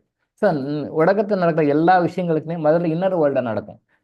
நம்ம ஃபேமிலியில், நம்ம லைஃப்பில் கூட, பர்சனல் லைஃப்பில் கூட நடக்கிறதுலாம் முதல்ல இன்னர் வேர்ல்டில் நடக்கும், அதுக்கு பிறகு தான் ஃபிசிக்கல் வேர்ல்டு நடக்கும். இதைத்தான் வந்து சயின்டிஸ்டுங்க ஓரளவுக்கு புரிஞ்சு சொல்கிறாங்கன்னா, முதல்ல மைண்டில் உள்ளே வந்துடும், சப்கான்ஷியஸ் மைண்டில் வந்துடும், அப்புறம் தான் கான்சியஸ் மைண்டில் வரும், அப்புறம் தான் நம்ம ஃபிசிக்கலாக நம்ம செயல்படுவோம்னு சொல்லுவாங்க. லேட்டஸ்ட்டாக சொல்லுவோம். மனசில் நினைச்ச பிறகு தான் வந்து செய்யணும். இப்போ இந்த பேப்பர் நான் இங்கே வைக்கணும் அப்படின்னா கை உடனே வைக்கல, முதல்ல மனசு நினைக்குது, மனசு நினைச்ச பிறகு அது பிரெயினுக்கு போகுது, இந்த பேப்பரை வைங்கன்னு சொல்லுது, அப்புறம் தான் வைக்கிறோம். பேப்பரை எடுங்கன்னா இப்போ நான் பேப்பரை எடுக்கிறேன், எடுத்தோன்னா டக்குன்னு எடுக்கல, இந்த பேப்பர் எடுக்க முன்னாடி உள்ள என்ன ப்ராசஸ் நடக்குது, ஏன்னா ஃப்ராக்ஷன் ஆஃப் செகண்ட் நடக்குது. இந்த பேப்பரை எடுக்கணும் என்ன ஆகும், இன்னர் வேர்ல்டில் ஒரு மேட்ரு, இந்த பேப்பரை எடுக்கணும்னு ஒரு இன்ஸ்டிங்க்ட் வரும். அது வந்த பிறகு பிரெயினுக்கு போகும். அந்த பிரெயினுக்கு போன பிறகு அங்கேருந்து ஒரு தாட் வரும், இந்த பேப்பரை எடுங்கன்னு வரும், அப்புறம் நான் இந்த பேப்பரை எடுக்கிறேன். இது எல்லாமே இன்னர் வேர்ல்டுடைய கனெக்ஷன் தான் இருக்கும். நம்ம 24 hours 365 days பிறந்தது இறக்குற வரைக்கும், இறந்த பிறகும் கூட நம்ம இன்னர் வேர்ல்டோட கனெக்ஷன் தான் இருந்து கொண்டு இருக்கின்றோம். அந்த இன்னர் வேர்ல்டு கனெக்ஷன் நமக்கு இருக்குது. 24 hours 365 days இருக்குது. பிறந்த குழந்தைந்து இன்னைக்கு வரைக்கும் எல்லாருக்குமே இருக்குது, இறக்குற வரைக்கும் இருக்குது. இறந்த பிறகு வேறு டைமென்ஷனில் இருக்குது. பட் இப்போ உயிரோடு இருக்கும்போது இருக்குது. பட் அதை பற்றி நம்ம தெரியல, அது தெரிஞ்சிக்கல, விருப்பப்படலை, அதை பற்றி புரிஞ்சுக்கணும்னு விருப்பப்படலை. நம்ம அதை மக்களுக்கெல்லாம் அந்த ஒரு அவேர்னஸ் இல்லை. எதை தெரிஞ்சுக்கணுமோ அதை பற்றி தெரிஞ்சுக்கிற ஆர்வம் கிடையாது. சரியா? அதுதான் விஷயம். அந்த இன்னர் வேர்ல்டுனுடைய இம்பேக்ட் நம்மளுடைய லைஃப்பில் ஈச் அண்ட் எவ்ரி செகண்ட் இருக்குது. நீங்கள் எந்த ஒரு விஷயம் செய்யறதுனாலும் இன்னர் வேர்ல்டுனுடைய கனெக்ஷன் இல்லாமல் உங்களால் பண்ண முடியாது. ஃபஸ்ட்டு இன்னர் வேர்ல்டு தான். அந்த இன்னர் வேர்ல்டு உங்களுக்கு ஒரு இன்ஸ்டிங்க்ட் வரும், அது இன்விசிபிளாக வரும். அது வந்த பிறகு அதுக்கு பிரெயினுக்கு போகும். பிரெயினுக்கு போன பிறகு அந்த ஒரு தாட் ஃபார்ம் வரும். அப்போ தான் நீங்கள் எது ஒன்று செய்வீங்க, நல்லதுன்னு சொல்லி கிடைக்கும். எல்லா விஷயங்களுமே நான் சொன்னேன், பேப்பர் வைக்கிற எடுக்கிற உதாரணம் கூட சொன்னேன், எல்லாமே இன்னர் வேர்ல்டு கனெக்ஷனாக பண்ணிட்டோம். அந்த இன்னர் வேர்ல்டை கரெக்டாக புரிஞ்சுட்டோம்னா நம்ம எல்லாமே செய்யணும். இதுதான் ஒரு பழமொழி சொல்லுவோம், பிரபஞ்ச விதிகளையும் சொல்லுவாங்க. ஜென்ரலாக பிரபஞ்ச விதிகளை தெரிந்து கொண்டவன் கிரகங்களை கட்டுப்படுத்துகிறான். அந்த பிரபஞ்ச விதிகளை என்னென்ன ரூல்ஸ் இருக்குன்னு தெரிஞ்சவன், பிரபஞ்ச விதிகளை எல்லா சீக்ரெட்ஸ்லாம் தெரியணும். நவகிரகங்களை கட்டுப்படுத்துகிறான். சொன்ன மாதிரி நடக்கும், கேட்ட மாதிரி நடக்கும். நான் உங்களுக்கு கட்டுப்படுத்துவேன். பிரபஞ்ச ரகசியங்களை அறியாதவனை கிரகங்கள் கட்டுப்படுத்துகின்றன. கிரகங்கள் கட்டுப்படுத்தும். அப்போ சனி பேச்சு வருது, பயப்பட வேண்டியது தான். ராகு பேச்சு வருது, பயப்பட வேண்டியது தான். குரு பேச்சு வருது, சந்தோஷப்பட வேண்டியது தான். திருப்பும் சனி பேச்சு வருது, பயப்பட வேண்டியது தான். திருப்பும் ராகு கேது பேச்சு, பயப்பட வேண்டியது தான். இப்படியே ஒன்னொன்றுக்கு பயந்து செத்து படைக்க வேண்டியது தான். பயந்து செத்து இந்த பேச்சு அப்படி ஆகிடுமோ, இந்த பேச்சு அப்படி ஆகிடுமோ, இது நல்லா பண்ணுமோ, இது பேப்பரில் போடுவாங்க பார்த்தீங்களா. இது வந்த கூட நான் ஏற்கனவே வீடியோ கூட சொல்லியிருக்கேன். சனி பயிற்சி 4 ராசிக்காரர்களுக்கு ஆபத்துன்னு போட்டிருந்தேன். நான் ஏற்கனவே ஒரு வீடியோ கூட சொல்லியிருக்கேன். அது மெசேஜ் எப்படி சாதாரண சனி பயிற்சி 4 ராசிக்காரர்களுக்கு ஆகாதுன்னு வேணா போடலாம். பேப்பரில் எப்படி போடுறான் அது பார்ப்போம். சனி பயிற்சி 4 ராசிக்காரர்களுக்கு ஆபத்து. அது பார்க்குறேன், என்ன பண்ணுவோம், உடனே எந்த வேலையாக இருந்தால் போய் காசு கொடுத்து பேப்பர் வாங்கி படிப்பேன். அது பிஸ்னஸ் டெக்னிக். சனி பயிற்சி எல்லாருக்குமே கொஞ்சம் பாதிப்பு கொடுக்கும், அது உண்மைதான், ரைட்டு. அது என்ன சனி பயிற்சி 4 இல்லை 6 ராசிக்காரர்களுக்கு ஆபத்துன்னு போட்டுருவேன். அதை பார்த்து ஒரு 10 லட்சம் பிரதி ஓடி இருக்கும், காப்பி ஓடி இருக்கும். பிஸ்னஸ் டெக்னிக் அது. அந்த சனி பயிற்சி பயப்பட தேவையில்ல. பழமொழி சொல்லுவாங்க இல்லையா, மடியில் கனம் இல்லை, வழியில் பயம் இல்லை. நம்ம மடியில் கனம் கிடையாது, வழியில் பயம் இல்லை. யாரும் எவன் வந்தாலும் பயப்பட தேவை. இந்த காசு மடியில் கனம் இல்லை. அருமையான பழமொழி, தமிழ் பழமொழி. மடியில் கனம் இல்லை, வழியில் பயம் இல்லை. நம்மக்கிட்ட குட்காரமாக இருந்து எந்த பயிற்சிக்கும் எதுக்கும் பயப்பட தேவை. எந்த பயிற்சி வரட்டும், எந்த சனி எந்த ராகத்திலோ எந்த இடமாவது வரட்டும், பயப்பட தேவையில்லை. நம்ம பேட் கர்மம் வச்சுட்டோம்னா பயன் தான். குரு பயிற்சிக்கே பயப்படணும், சுக்கிரன் பயிற்சிக்கே பயப்படணும், நல்ல பயிற்சிகளுக்கே பயப்படணும். அப்போ கெட்ட பயிற்சிக்கு மற்ற பயிற்சி கேட்கவே வேண்டாம். ஸோ நம்ம அந்த குட்கர்மம் வச்சுட்டோம்னா யாருக்குமே பயப்பட தேவை, எதுக்குமே பயப்பட தேவை. அவங்க நமக்கு சலாம் போடுவாங்க, அவங்க நம்ம வணங்கி போவாங்க. பட் நம்மக்கிட்ட குட்கர்மா இல்லை பேட் கர்மா இருக்கணும். நம்ம தான் அடுத்தவங்க காலில் விழணும், நம்ம தான் அடுத்தவங்கிட்ட போய் கொள்ளணும், அடுத்தவங்கிட்ட போய் கெஞ்சணும். நாம அவங்க பண்ணி விடணும், காலில் அவங்க போயிடணும். நம்ம தான் போய் அவங்க காலில் விடணும், நம்ம கட்டுப்படணும். Because we are having lot of negative energy. So வாழ்க்கையில் good energy, positive energy, good karma சேர்த்துக்கு பாருங்கள், நெகட்டிவ் கர்மா ரிமூவ் பண்ண பாருங்கள். ஹாப்பி. Okay, right. அடுத்து அனுஷியா கோபு அப்படின்றவங்க கேட்டிருக்காங்க, சகோதரி. அமேசான் காட்டில் நிறைய பேர் இறந்துருக்காங்க. 2012 2050 வாரண்டி இயர்ஸு நிறைய பேர் இறந்துருக்காங்கன்னு. இது உண்மைதான், அது நடக்குது, எல்லா இடத்துலையும் நடக்குது. இன்டர்நேஷ்னல் மாஃபியாஸ் பண்ணுறாங்க. அது ஏன்னா அமேசான் காட்டை பல வகையில் கொள்ளடிக்கிறாங்க. அமேசான் காட்டில் பல வகையில் கொள்ளடிக்கிறாங்க. இயற்கை வளங்களை சுரண்டுறாங்க. இயற்கை ரொம்ப பாதிக்குது. அதை பாதிக்கிறதுனால தன்னார்வர்கள் எல்லாம் போயிட்டு வாலண்டியர்ஸ் நிறைய பேர் பண்ணுறாங்க. அப்போ தன்னார்வர்களை அவங்க டீல் பண்ணுறது இன்டர்நேஷ்னல் மாஃபியாஸ்க்குலாம் ஒரு பெரிய விஷயமே கிடையாது. நீங்கள் கையும் களவுமாக கொண்டு போய் ப்ரூவ் பண்ணால் கூட ரிலீஸ் பண்ணி விட்ருவாங்க. அது இந்தியாவில் மட்டும் இல்லை, எல்லா நாடுகளிலும் நடக்குது. அது எந்த பிரசிடென்ட் வந்தாலும், எந்த பிரைம் மினிஸ்டர் வந்தாலும் யாரும் ஒன்றும் பண்ண முடியாது. இன்டர்நேஷ்னல் மாஃபியாஸ் தான் controller of the all countries. நம்ம நினைக்க இவர் தான் பிரைம் மினிஸ்டர், இவர் தான் பிரசிடென்ட், இவங்க தான் ஆச்சுக்கணும், அதெல்லாம் இல்லை. ட்ரம்ப்பே அவங்களுக்கு அடிமைப்பட்டவர் தான். அவராலையும் ஒன்றும் பண்ண முடியாது. ஜார்ஜ் புஷ்ஷாக இருந்தாலும் ஒன்றும் பண்ண முடியாது, ட்ரம்ப்பாக இருந்தாலும் ஒன்றும் பண்ண முடியாது, மோடியாக இருந்தாலும் ஒன்றும் பண்ண முடியாது, ராகுல் காந்தியாக இருந்தாலும் ஒன்றும் பண்ண முடியாது. அதான் மேட்ரு, அதான் உண்மையான விஷயம். அவங்களும் ஒரு வகையில் அடிமைகள் தான். அது மாதிரி தான் பண்ணுறாங்க, அது உண்மை தான். அதை பற்றி நான் பின்னாடி பேசுவோம். அது பெரிய சப்ஜெக்ட். அதுக்கு நாம் என்ன பண்ணணும்னு சில விஷயங்கள் இருக்குது. நாம் போய் இன்டர்நேஷ்னல் மாஃபியா கிட்ட போய் நாம் பேச முடியாது, அவங்கள கண்ட்ரோல் பண்ண முடியாது. ஆனானப்பட்ட பெரிய பெரிய நாட்டினுடைய தலைவர்களே கை கட்டிட்டு இருக்காங்க. அது உங்களுக்கு தெரியாது. அவங்க ஒன்றும் பேச முடியாது. காரசாரமாக வீர வேஷமாக பேசுவாங்க, மேடைகளில் பேசுவாங்க, அப்படி இப்படி அப்படிலாம் பேசுவாங்க. அதெல்லாம் சும்மா உள்ளே பயந்துட்டு இருப்பாங்க, தெரியாது. ஏற்கனவே ஒரு வீடியோவில் சொல்லியிருக்கேன். ஏதோ ஒரு படம், என்ன படம் தெரியாது, சிவாஜி கணேசன் ரொம்ப தைரியமாக அவர் தைரியம் சொல்லுவார். ஆனால் இவரே கைக்கு ஒதுங்கி நடுங்கிட்டு இருக்கும் கை. நல்லா காமெடி நல்லா எடுத்திருப்பார். ஒரு வீடியோ கூட சொல்லியிருக்கேன். அது என்ன படம் எனக்கு தெரியுது, ஜஸ்ட் கிளாஸ் எங்கேயோ கேஷுவலாக பார்த்தேன். தைரியம், நீ பயப்படாதுமா, தைரியமாக இரு, அதெல்லாம் ஒன்றும் இல்லை, எல்லாம் ஒரு பெரிய பிரச்சனை இருக்கும். ஆனால் இவர் கை நடுங்கிட்டே இருக்கான், சொல்லி முடியும். இவர் கை நடுங்கி ஓதுரும், இவர் வார்த்தையும் ஓதுரும், கையும் ஓதுரும். நல்லா ரியலிஸ்டிக்காக எடுத்திருக்காங்க டேரக்டரும். அவரும் நல்லா அடிச்சுக்க, டேரக்டரும் நல்லா கரெக்டாக பண்ணியிருக்கேன். கை ஓதுரும், அப்படி தான். அது வெளியே தெரியாது, உள்ளுக்குள்ளே தான். வீரவசனமெல்லாம் மேடையில் தான், அங்கே உள்ளதான் கிடையாது. அது யாராக இருந்தாலும் அப்படி தான் போயிட்டுருக்கு. ஆனால் அதை நம்மளால் மாற்ற முடியும். நீங்கள் அந்த லெவலுக்கு, ஹை லெவலுக்கெல்லாம் போய் பெரிய விஐபிஐ எல்லாம் போய் நீங்கள் எல்லாம் மாற்றணுன்றது இல்லை. ஆனால் நீங்கள் வீட்டில் உட்காந்து கிறிஸ்டலை வச்சுக்கிட்டோ சில விஷயங்களை நீங்கள் பண்ணிங்கன்னா இதெல்லாம் மாற்ற முடியும். அது வந்து பின்வரும் வகுப்புகள் நம்ம சொல்லுவோம், நெக்ஸ்ட் இயரில் சொல்லுவோம். முதல்ல லைஃப்பில் ஒரு பேசிக் ப்ராப்ளம்லாம் சால்வ் பண்ணிட்ட பிறகு சார் இப்போ நான் நல்லா இருக்கேன் நிம்மதியாக இருக்கேன்றது வந்து உங்கள் ஸ்டேட்மெண்ட் வர்ற வரைக்கும் அதெல்லாம் இப்போ பேச வேண்டாம். ஸோ பேசிக்காக நம்ம ஒரு லெவலுக்கு பொருளாதார ரீதியாக நல்ல நிலைமைக்கு வந்துடணும், உறவு ரீதியாக நல்ல நிலைமைக்கு வந்துடணும், ஆரோக்கிய ரீதியாக நல்ல நிலைமைக்கு வந்துட்ட பிறகு எக்ஸ்ட்ரா வரும்போது அப்போ இந்த மாதிரி விஷயங்கள்லாம் நம்ம எடுத்து பேசுவோம். அதை நீங்கள் உங்கள் வீட்டிலேருந்து சில விஷயங்கள் நீங்கள் பண்ணீங்கன்னா அதையும் உங்களால் மாற்ற முடியும். ஒரு நாட்டு தலைவர்களால் சாதிக்க முடியாத விஷயத்தை, பிரசிடென்ட்ஸுகளால் சாதிக்க முடியாத விஷயத்தை, பிரைம் மினிஸ்டர்களால் சாதிக்க முடியாத விஷயத்தை, பெரிய பெரிய இன்டர்நேஷனல் லீடர்ஸ் சொல்கிறவங்களால் சாதிக்க முடியாத விஷயத்தை சாதாரணமாக நீங்கள் வீட்டில் இருந்து கிறிஸ்டலை வச்சு உங்களால் பண்ண முடியும், மிராக்கள் பண்ண முடியும். அதனால் நிறைய குட்கர்மா கிடைக்கும். அது நம்ம ஃப்யூச்சரில் சொல்லுவோம். முதல்ல நாம் நம்மளுடைய பேசிக் லைஃப்பில் இருக்கிற பிரச்சனைகள்லாம் சால்வ் பண்ணி ஒரு ஹாப்பி சந்தோஷமான நிலைக்கு நம்ம கர்மால் ஹீலர்ஸ் எல்லாம் வந்து ஹீலிங் பீப்புள் ஃபாலோ பண்ணுறவங்களாம் வந்த பிறகு அப்புறம் இந்த எக்ஸ்ட்ரா கரிக்குலர் ஆக்டிவிட்டீஸ்னு வச்சுக்கலாமே, இதெல்லாம் நம்ம அப்புறம் வச்சுக்கலாம். ஓகேவா? ரைட். அடுத்தது திருநங்கைகளுக்கு தர்மம் பண்ணலாமா, வலுக்கட்டாயமாக வசூல் பண்ணுறாங்க அப்படின்னு சொல்லி போட்டிருக்காரு. வலுக்கட்டாயமாக வசூல் பண்ணக்கூடாது, தப்பு தான் அது. கேட்குறாங்க, கொடுக்கணும், அவ்வளோதான். கொடுக்கலன்னா விட்டுறணும். வம்பு பண்ணி தான் வந்து உங்கள்கிட்ட வசூல் பண்ணுறாங்க, அது நடக்கிற விஷயந்தான். அப்போ கூட நீங்கள் அது எஸ்கேப் ஆக்கலாம். கொடுக்கணும் மனசு தோணுச்சுன்னா கொடுங்க, என்ன வேண்டாம் பரவாயில்ல. கொடுத்து தான் ஆகணும் கட்டாயம் கிடையாது, கொடுக்க வேண்டாம்னு கிடையாது. உங்கள் மனசில் அந்த நேரத்துக்கு டிவைன் என்ன வந்து உங்களுக்கு ஒரு இன்ஸ்டிங்கை கொடுன்னா கொடுங்க, கொடுக்கலன்னா வேண்டாம், அது மாதிரி வேண்டுங்க. அவங்க வந்து வலுக்கட்டாயமாக பண்ணுறாங்கிறதுக்காக கொடுக்கணும் அவசியம் கிடையாது. பட் கொடுக்க வேண்டாம்னு கிடையாது, உங்கள் விருப்பம். நீங்கள் விருப்பப்பட்டால் கொடுக்கலாம், நல்ல பரவாயில்ல. பட் ஆனால் அது வந்து தப்பாக அவங்க யூஸ் பண்ணுறாங்க, பயன்படுத்துகிறாங்க. முதியோர்கள் கொடுக்கலாமான்னு கேட்டிருக்காங்க. முதியோர்கள் தாராளமாக கொடுக்கலாம். ஊனமுற்றவர்களுக்கு கொடுக்கலாம், முதியோர்களுக்கு கொடுக்கலாம். அவங்களால சம்பாதிக்க முடியும், அவங்கள உடச்சி சம்பாதிக்க முடியும்னு தோணும் போது அவங்களுக்கு கொடுக்க வேண்டாம். பிகாஸ் அவங்க வந்து 1ஆம் நம்பர் சோம்பேறிங்களாக இருக்காங்க. நான் நேற்று கூட நினைக்கிறேன், அதாவது வந்து ரேக்கி மாஸ்டர் வந்து மிக்கோசி, அவர் கூட அந்த பிச்சைக்காரர் கூட ஜப்பானில் எல்லாமே ரெடி பண்ணி விட்டால் கூட நீங்கள் அடுத்த லெவலுக்கு போகலான்னா கூட போகலை. இல்லை சார் நாங்களாம் திருப்பி கொண்டு அவர் ரொம்ப நொந்து போய் அப்புறம் அதை விட்டுட்டு வெளியே வந்துடுறாரு. பிச்சைக்காரருக்கு அதை சுகம் கண்டுக்கிறாங்க, ருசி கண்டுக்கிறாங்க, ஆனால் திருப்பி ஆக்கே போகிறாங்க. நீங்கள் அவங்கள என்கரேஜ் பண்ணாதீங்க.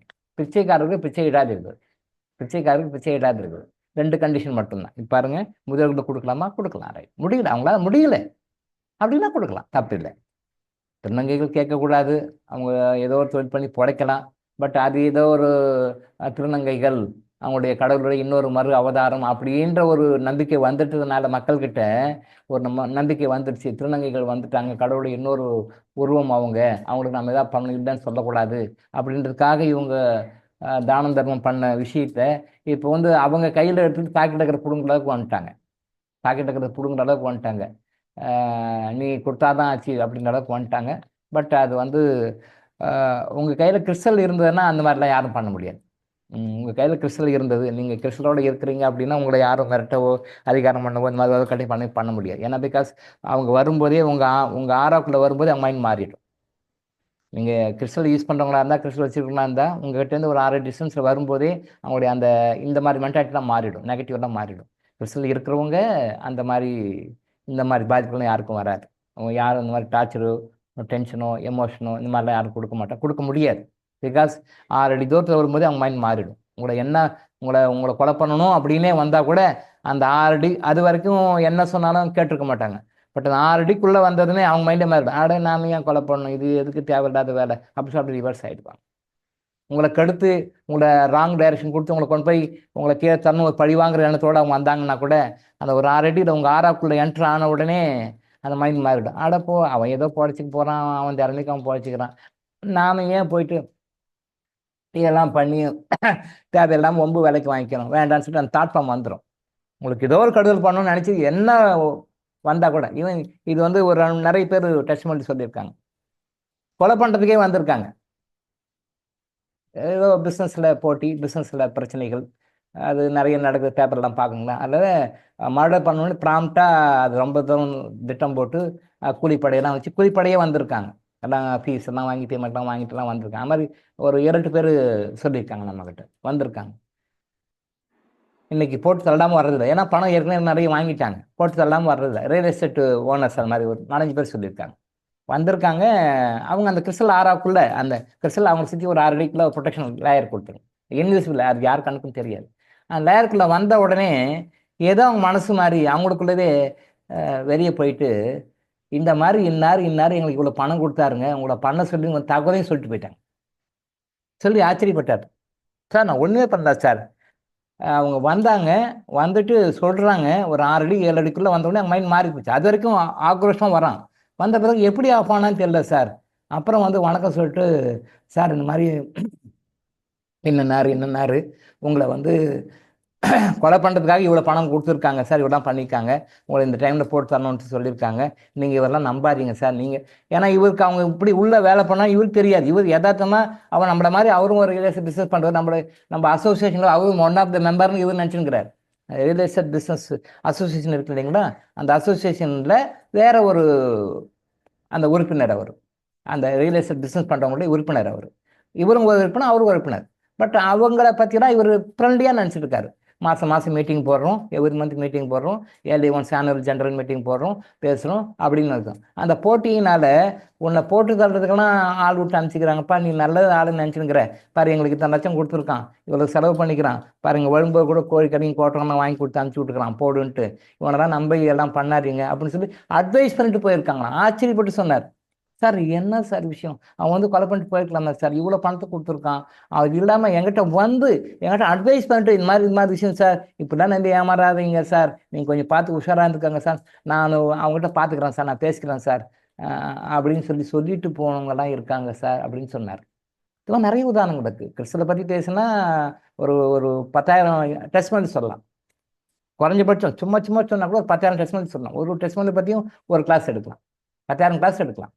சும்மா கேஷுவலாக சொன்னால் கூட ஒரு உதாரணம் இப்போ சொல்லும்போது கேஷுவலாக வந்த ஒரு விஷயம். அப்போ எவ்வளோ பெரிய விஷயம் பாருங்க. ஒரு கொலை பண்ணுறதுக்காக ஒரு கூடவே அந்த குழிப்பறிக்கிற அவருடைய அசோசியேஷன் சேர்ந்த ரியல் எஸ்டேட் அதிபர்கள் அசோசியேஷனில் ஒருத்தர் அனுப்புகிறாருன்னா, அவன் அந்த கிறிஸ்டல் ஃபார்மேஷன் அந்த 6 அடிக்குள்ளே 6 வந்து எந்த அளவுக்கு மனசு மாற்றி அவன் வந்து இருக்கிற விஷயத்தை சொல்லி கொடுத்து எச்சரிக்கை கொடுத்துட்டு போகிறான். சார் நீங்கள் உஷாராக இருந்துக்கோங்க சார், இந்த மாதிரி ஒரு 4-5 பேர் இருக்கிறாங்க, இவர் தான் போல்டாக வந்து முதல்ல காசு கொடுத்து செலவு பண்ணார், இது மாதிரி உங்கள் அசோசியேஷன் நிறைய பேர் இருக்காங்க சார், எங்கிட்ட பார்கெனிங் பேசிகிட்டு இருக்காங்க, இன்னும் யாரெல்லாம் தொழில் போட்டியாக இருக்குங்க அவங்களாம் போட்டு தருது. ஏன்னா அந்த பிஸ்னஸ் அவங்களுக்கு போயிடும். இப்போ இவங்க வந்து ஒரு இவர் சொன்னார் சார், நான் ஒரு வருஷத்துக்கு ஒரு 200 கோடி ரூபாய்க்கு பிஸ்னஸ் பண்ணுவேன் சார், அப்போ ஒரு 4 பேரை போட்டு தரணும், 200 பேர்னு வச்சுங்க, 800 பேர், 800 கோடி பிஸ்னஸ் அவங்களுக்கு போயிடும். அவர் ஏன்றான்னு சொல்லி இவங்க போயிடுவாங்க, அந்த பிஸ்னஸ் போயிடும். ஸோ காசுக்காக இப்படிலாம் பண்ணுறாங்க சார், என்கிட்ட நிறைய பேர் பேசுகிறாங்க, என்னுடைய நம்ம இந்த கொலை பண்ணுற குரூப் இருக்கு இல்லையா, அதுக்கு பார்ட்னர்ஸும் இருக்காங்க, எங்கிட்டலாம் வந்து இது பண்ணுறாங்க, இந்த மாதிரி இவங்களாம் வராங்க, உஷாராக இருக்காங்கன்னு சொல்லிட்டு போயிருக்காரு. ரொம்ப ஆச்சரியம் சார். கொலை பண்ணவங்க வந்து எனக்கு அட்வைஸ் பண்ணி சொல்லிட்டு போனாங்க சார், காட்டி கொடுத்துட்டு போனாங்க சார், உண்மையிலே கிறிஸ்டல் ரொம்ப கிரேட் சார் அப்படின்னாரு. இந்த மாதிரி நிறைய உதாரண டெஸ்ட்மெண்ட்ஸ் எல்லாம் இருக்குது. ஏதோ பேச்சு வந்தாலும் சொன்னோம் நாங்கள். அதனால் இந்த மாதிரி விஷயங்கள் நான் பயன்படுத்திட்டு லைஃப்பில் முன்னுக்கு வர வழியை பார்க்குறோம். ஓகேவா?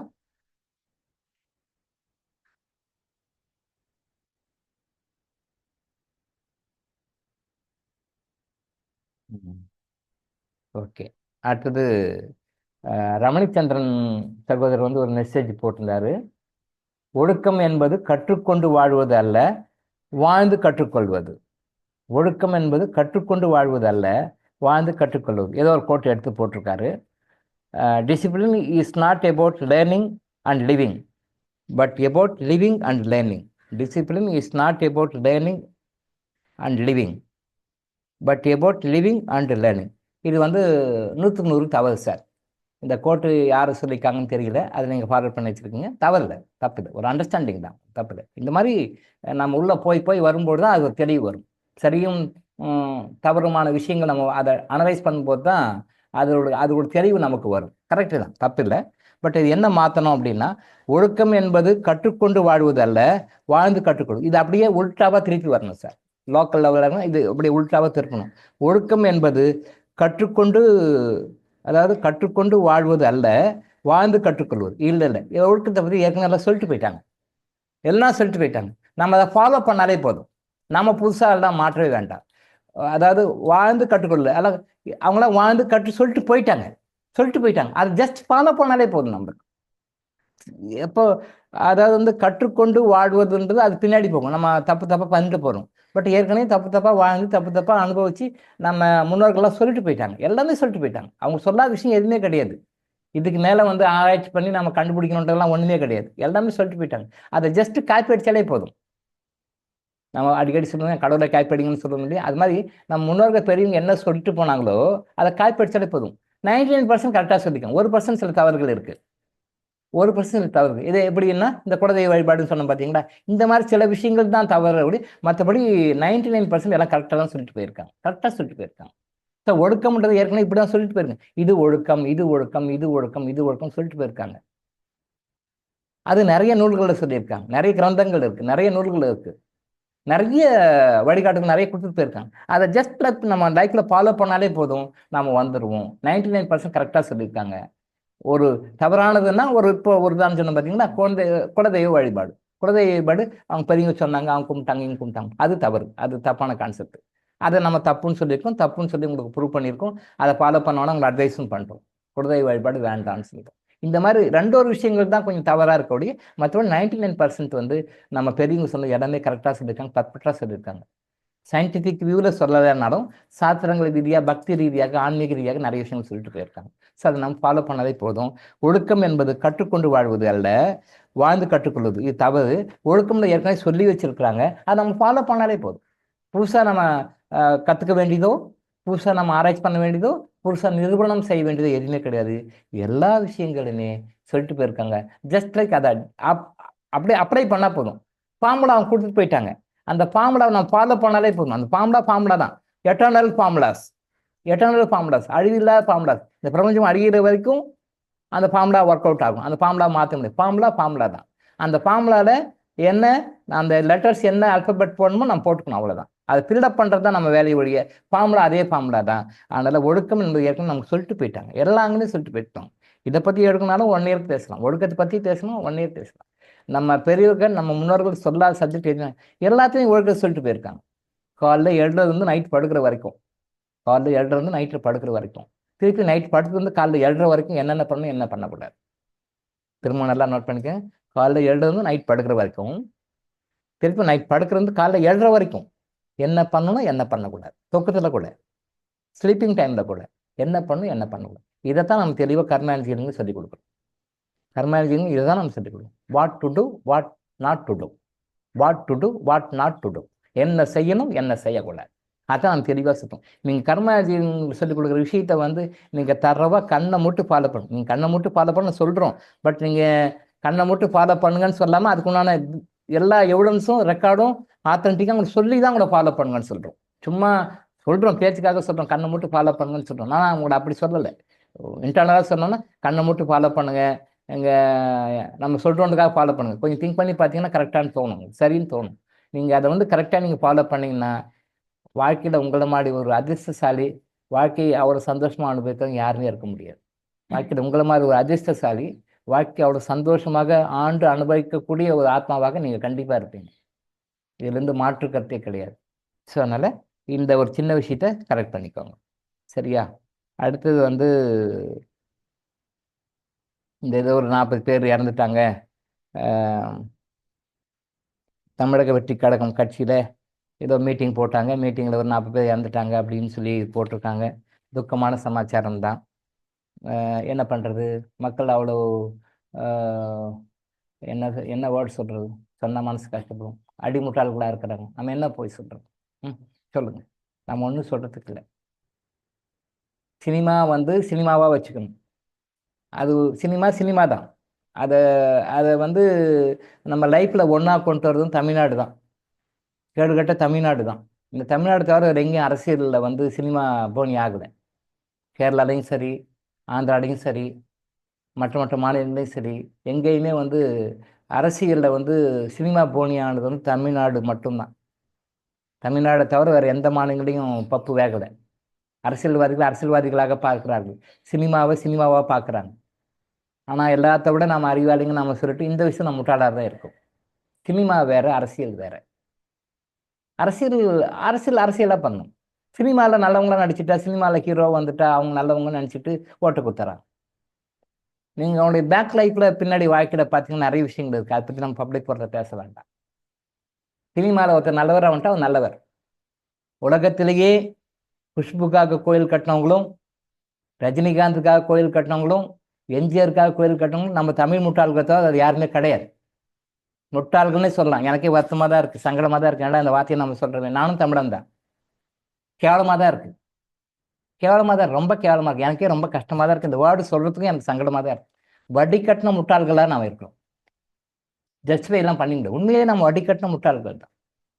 எம்ஜிஆர் சினிமா நடிக்கிறார், ரைட், அதை அப்ரிசியேட் பண்ணுங்க, அவர் ரசிக்கிறாருங்க, ரைட், ஓகே, தப்பு இல்லை. அவருக்கு எது கோயில் கட்டணும்? அவருக்கு எது கோயில் கட்டணும்? பாரு, கோயிலில் வந்து அப்படி நடுங்கிட்டு இருக்காரா? குளிர் மழையில் நடுங்கிட்டு இருக்காரா அவரு? தங்க இடம் இல்லாம? இல்லை, அவருக்கான மரியாதை கொடுங்க, ரெஸ்பெக்ட் கொடுங்க, மரியாதை கொடுங்க. அவர் நடிகர், ஓகே, முதலமைச்சர், அந்த மரியாதை கொடுங்க. ஊழல் பண்ணாது இருந்தார், மரியாதை ஆனர் பண்ணுங்க. ஆனால் எம்ஜிஆர் ஊழல்லாம் பண்ணலை, சரி, ஓகே, ஆனர் பண்ணுங்க, ரெஸ்பெக்ட் பண்ணுங்க, அவருக்கு மரியாதை கொடுங்க. நல்ல விஷயங்களை பண்ணாரு, நல்ல, அதெல்லாம் பாராட்டலாம், நல்ல விஷயங்களை பாராட்டலாம், தப்பே கிடையாது. அந்த அந்த லெவலோட நிற்கணும். அவரை போய் தெய்வமாக வச்சு அவருக்கு கோயில் கட்டுறது, அங்கே தான் தப்பு பண்ணுறேன் நான், அங்கே தான் தப்பு பண்ணுறேன். ரஜினிகாந்த் கோயில், ரைட், நடிக்கிறாரு, ஓகே, பரவாயில்ல. கதாநாயகன் சிகரெட் பிடிக்கலாம் அப்படின்றத கான்செப்டை கொண்டு வந்து எஸ்டாப்ளிஷ் பண்ணவர் அவர். கதாநாயகன் சிகரெட் பிடிக்கலாம் அப்படின்ற ஒரு கான்செப்டை எஸ்டாப்ளிஷ் பண்ணவர் அவர். ஏதோ அவரால் முடிஞ்ச நல்ல கைங்கறி, சிகரெட் தூக்கி தூக்கி பிடிப்பார். அதை நம்மளால் சூப்பர் அப்பா, சிகரெட் தூக்கி தூக்கி பிடிக்க ஒரு ஸ்டைல், அதுக்கு ஹீரோ பண்ணுறாரு. அதுக்கு ஒரு குரூப்பு, அது ஒரு கும்பல், ரைட், ஓகே, அது நடிகராக இருக்க நடிகர், அது நடிகராக பாருங்க. அவருக்கு போய் எதுக்கு கோயில்? அவர் நம்ம மழை வெயிலில் நடுங்கிட்டு இருக்கிறாங்க, அவர் போயஸ்கார் நல்லா கன்வீனியன்ட்டாக பங்களாவில் உட்காந்துருக்கிறார். மழை வெயிலில் எத்தனை பேர் புயலையும் மழையிலையும் பனியிலையும் எவ்வளோ பேர் ஓட்டு நடுங்கிட்டு இருக்காங்க. அவங்களுக்கு ஒரு வீடு கட்டி கொடுங்களேன், அவங்களுக்கு ஒரு ஷெல்டர் போட்டு கொடுங்க, அது புண்ணியம். ரஜினிகாந்த் கோயிலை கட்டி என்ன பிரயோஜனம்? அவர் போயஸ்கார் நல்லா உட்காந்துருக்கிறார், அவருக்கு என்ன கஷ்டம்? குஷ்புக்கு கோயில் கட்டுறாங்க, குஷ்புக்கு எது கோயில் கட்டணும்? அந்த அம்மா என்ன சாப்பாடு கோயில் இல்லாமல் கோயில் வாசலில் உட்காந்து பிச்சை எடுத்துருக்குறாங்க, பிச்சை எடுத்துருக்குறாங்க. ஐயா சாமி போடு, ஐயா சாமி போடுங்க, காசு பிச்சை எடுத்துக்கிறாங்க. அவனுக்கு போய் எது கோயில்? குஷ்பு கோயில் கட்டும் புத்திசாலிங்கெல்லாம் நம்ம நாட்டில் இருக்காங்க, நம்ம எங்கே போய் சொல்லி? இதெல்லாம் இப்போ எங்கே போய் சொல்லி, யாருக்கு போய் சொல்லி ஆடுறோம்? வடி கட்டின முட்டாளுங்களா இருக்காங்க. தப்பு. சினிமா நடிக்கிறாங்க. வாழ்க்கையில் வந்து ஒரு விஷயம் சொல்கிறோன்னா, நம்மளுடைய வாழ்க்கையில் அவனுடைய வாழ்க்கையை, அதனுடைய வாழ்க்கையை நகர்த்துறதுக்காக, அவனுடைய வாழ்க்கையை வந்து சமாளிக்கிறதுக்காக, அவன் வாழ்க்கையில் இருக்கிற கஷ்ட நஷ்டங்கள் சமாளிக்கிறதுக்காக அவன் ஏதாவது போய் சொல்கிறான்னா, நம்ம என்ன கிரிட்டிசைஸ் பண்ணுறோம்? அவன் நடிக்கிறான் பார், அவன் எப்படி நடிக்கிறான் பார், என்ன நடிக்கிறான் பார்த்தியா அப்படின்னு சொல்லி அவன் கேவலப்படுத்துறோம். பிகாஸ் அவன் வாழ்க்கையை வாழணும், வேறு வழி இல்லை, பிறந்துட்டான், வாழணும்.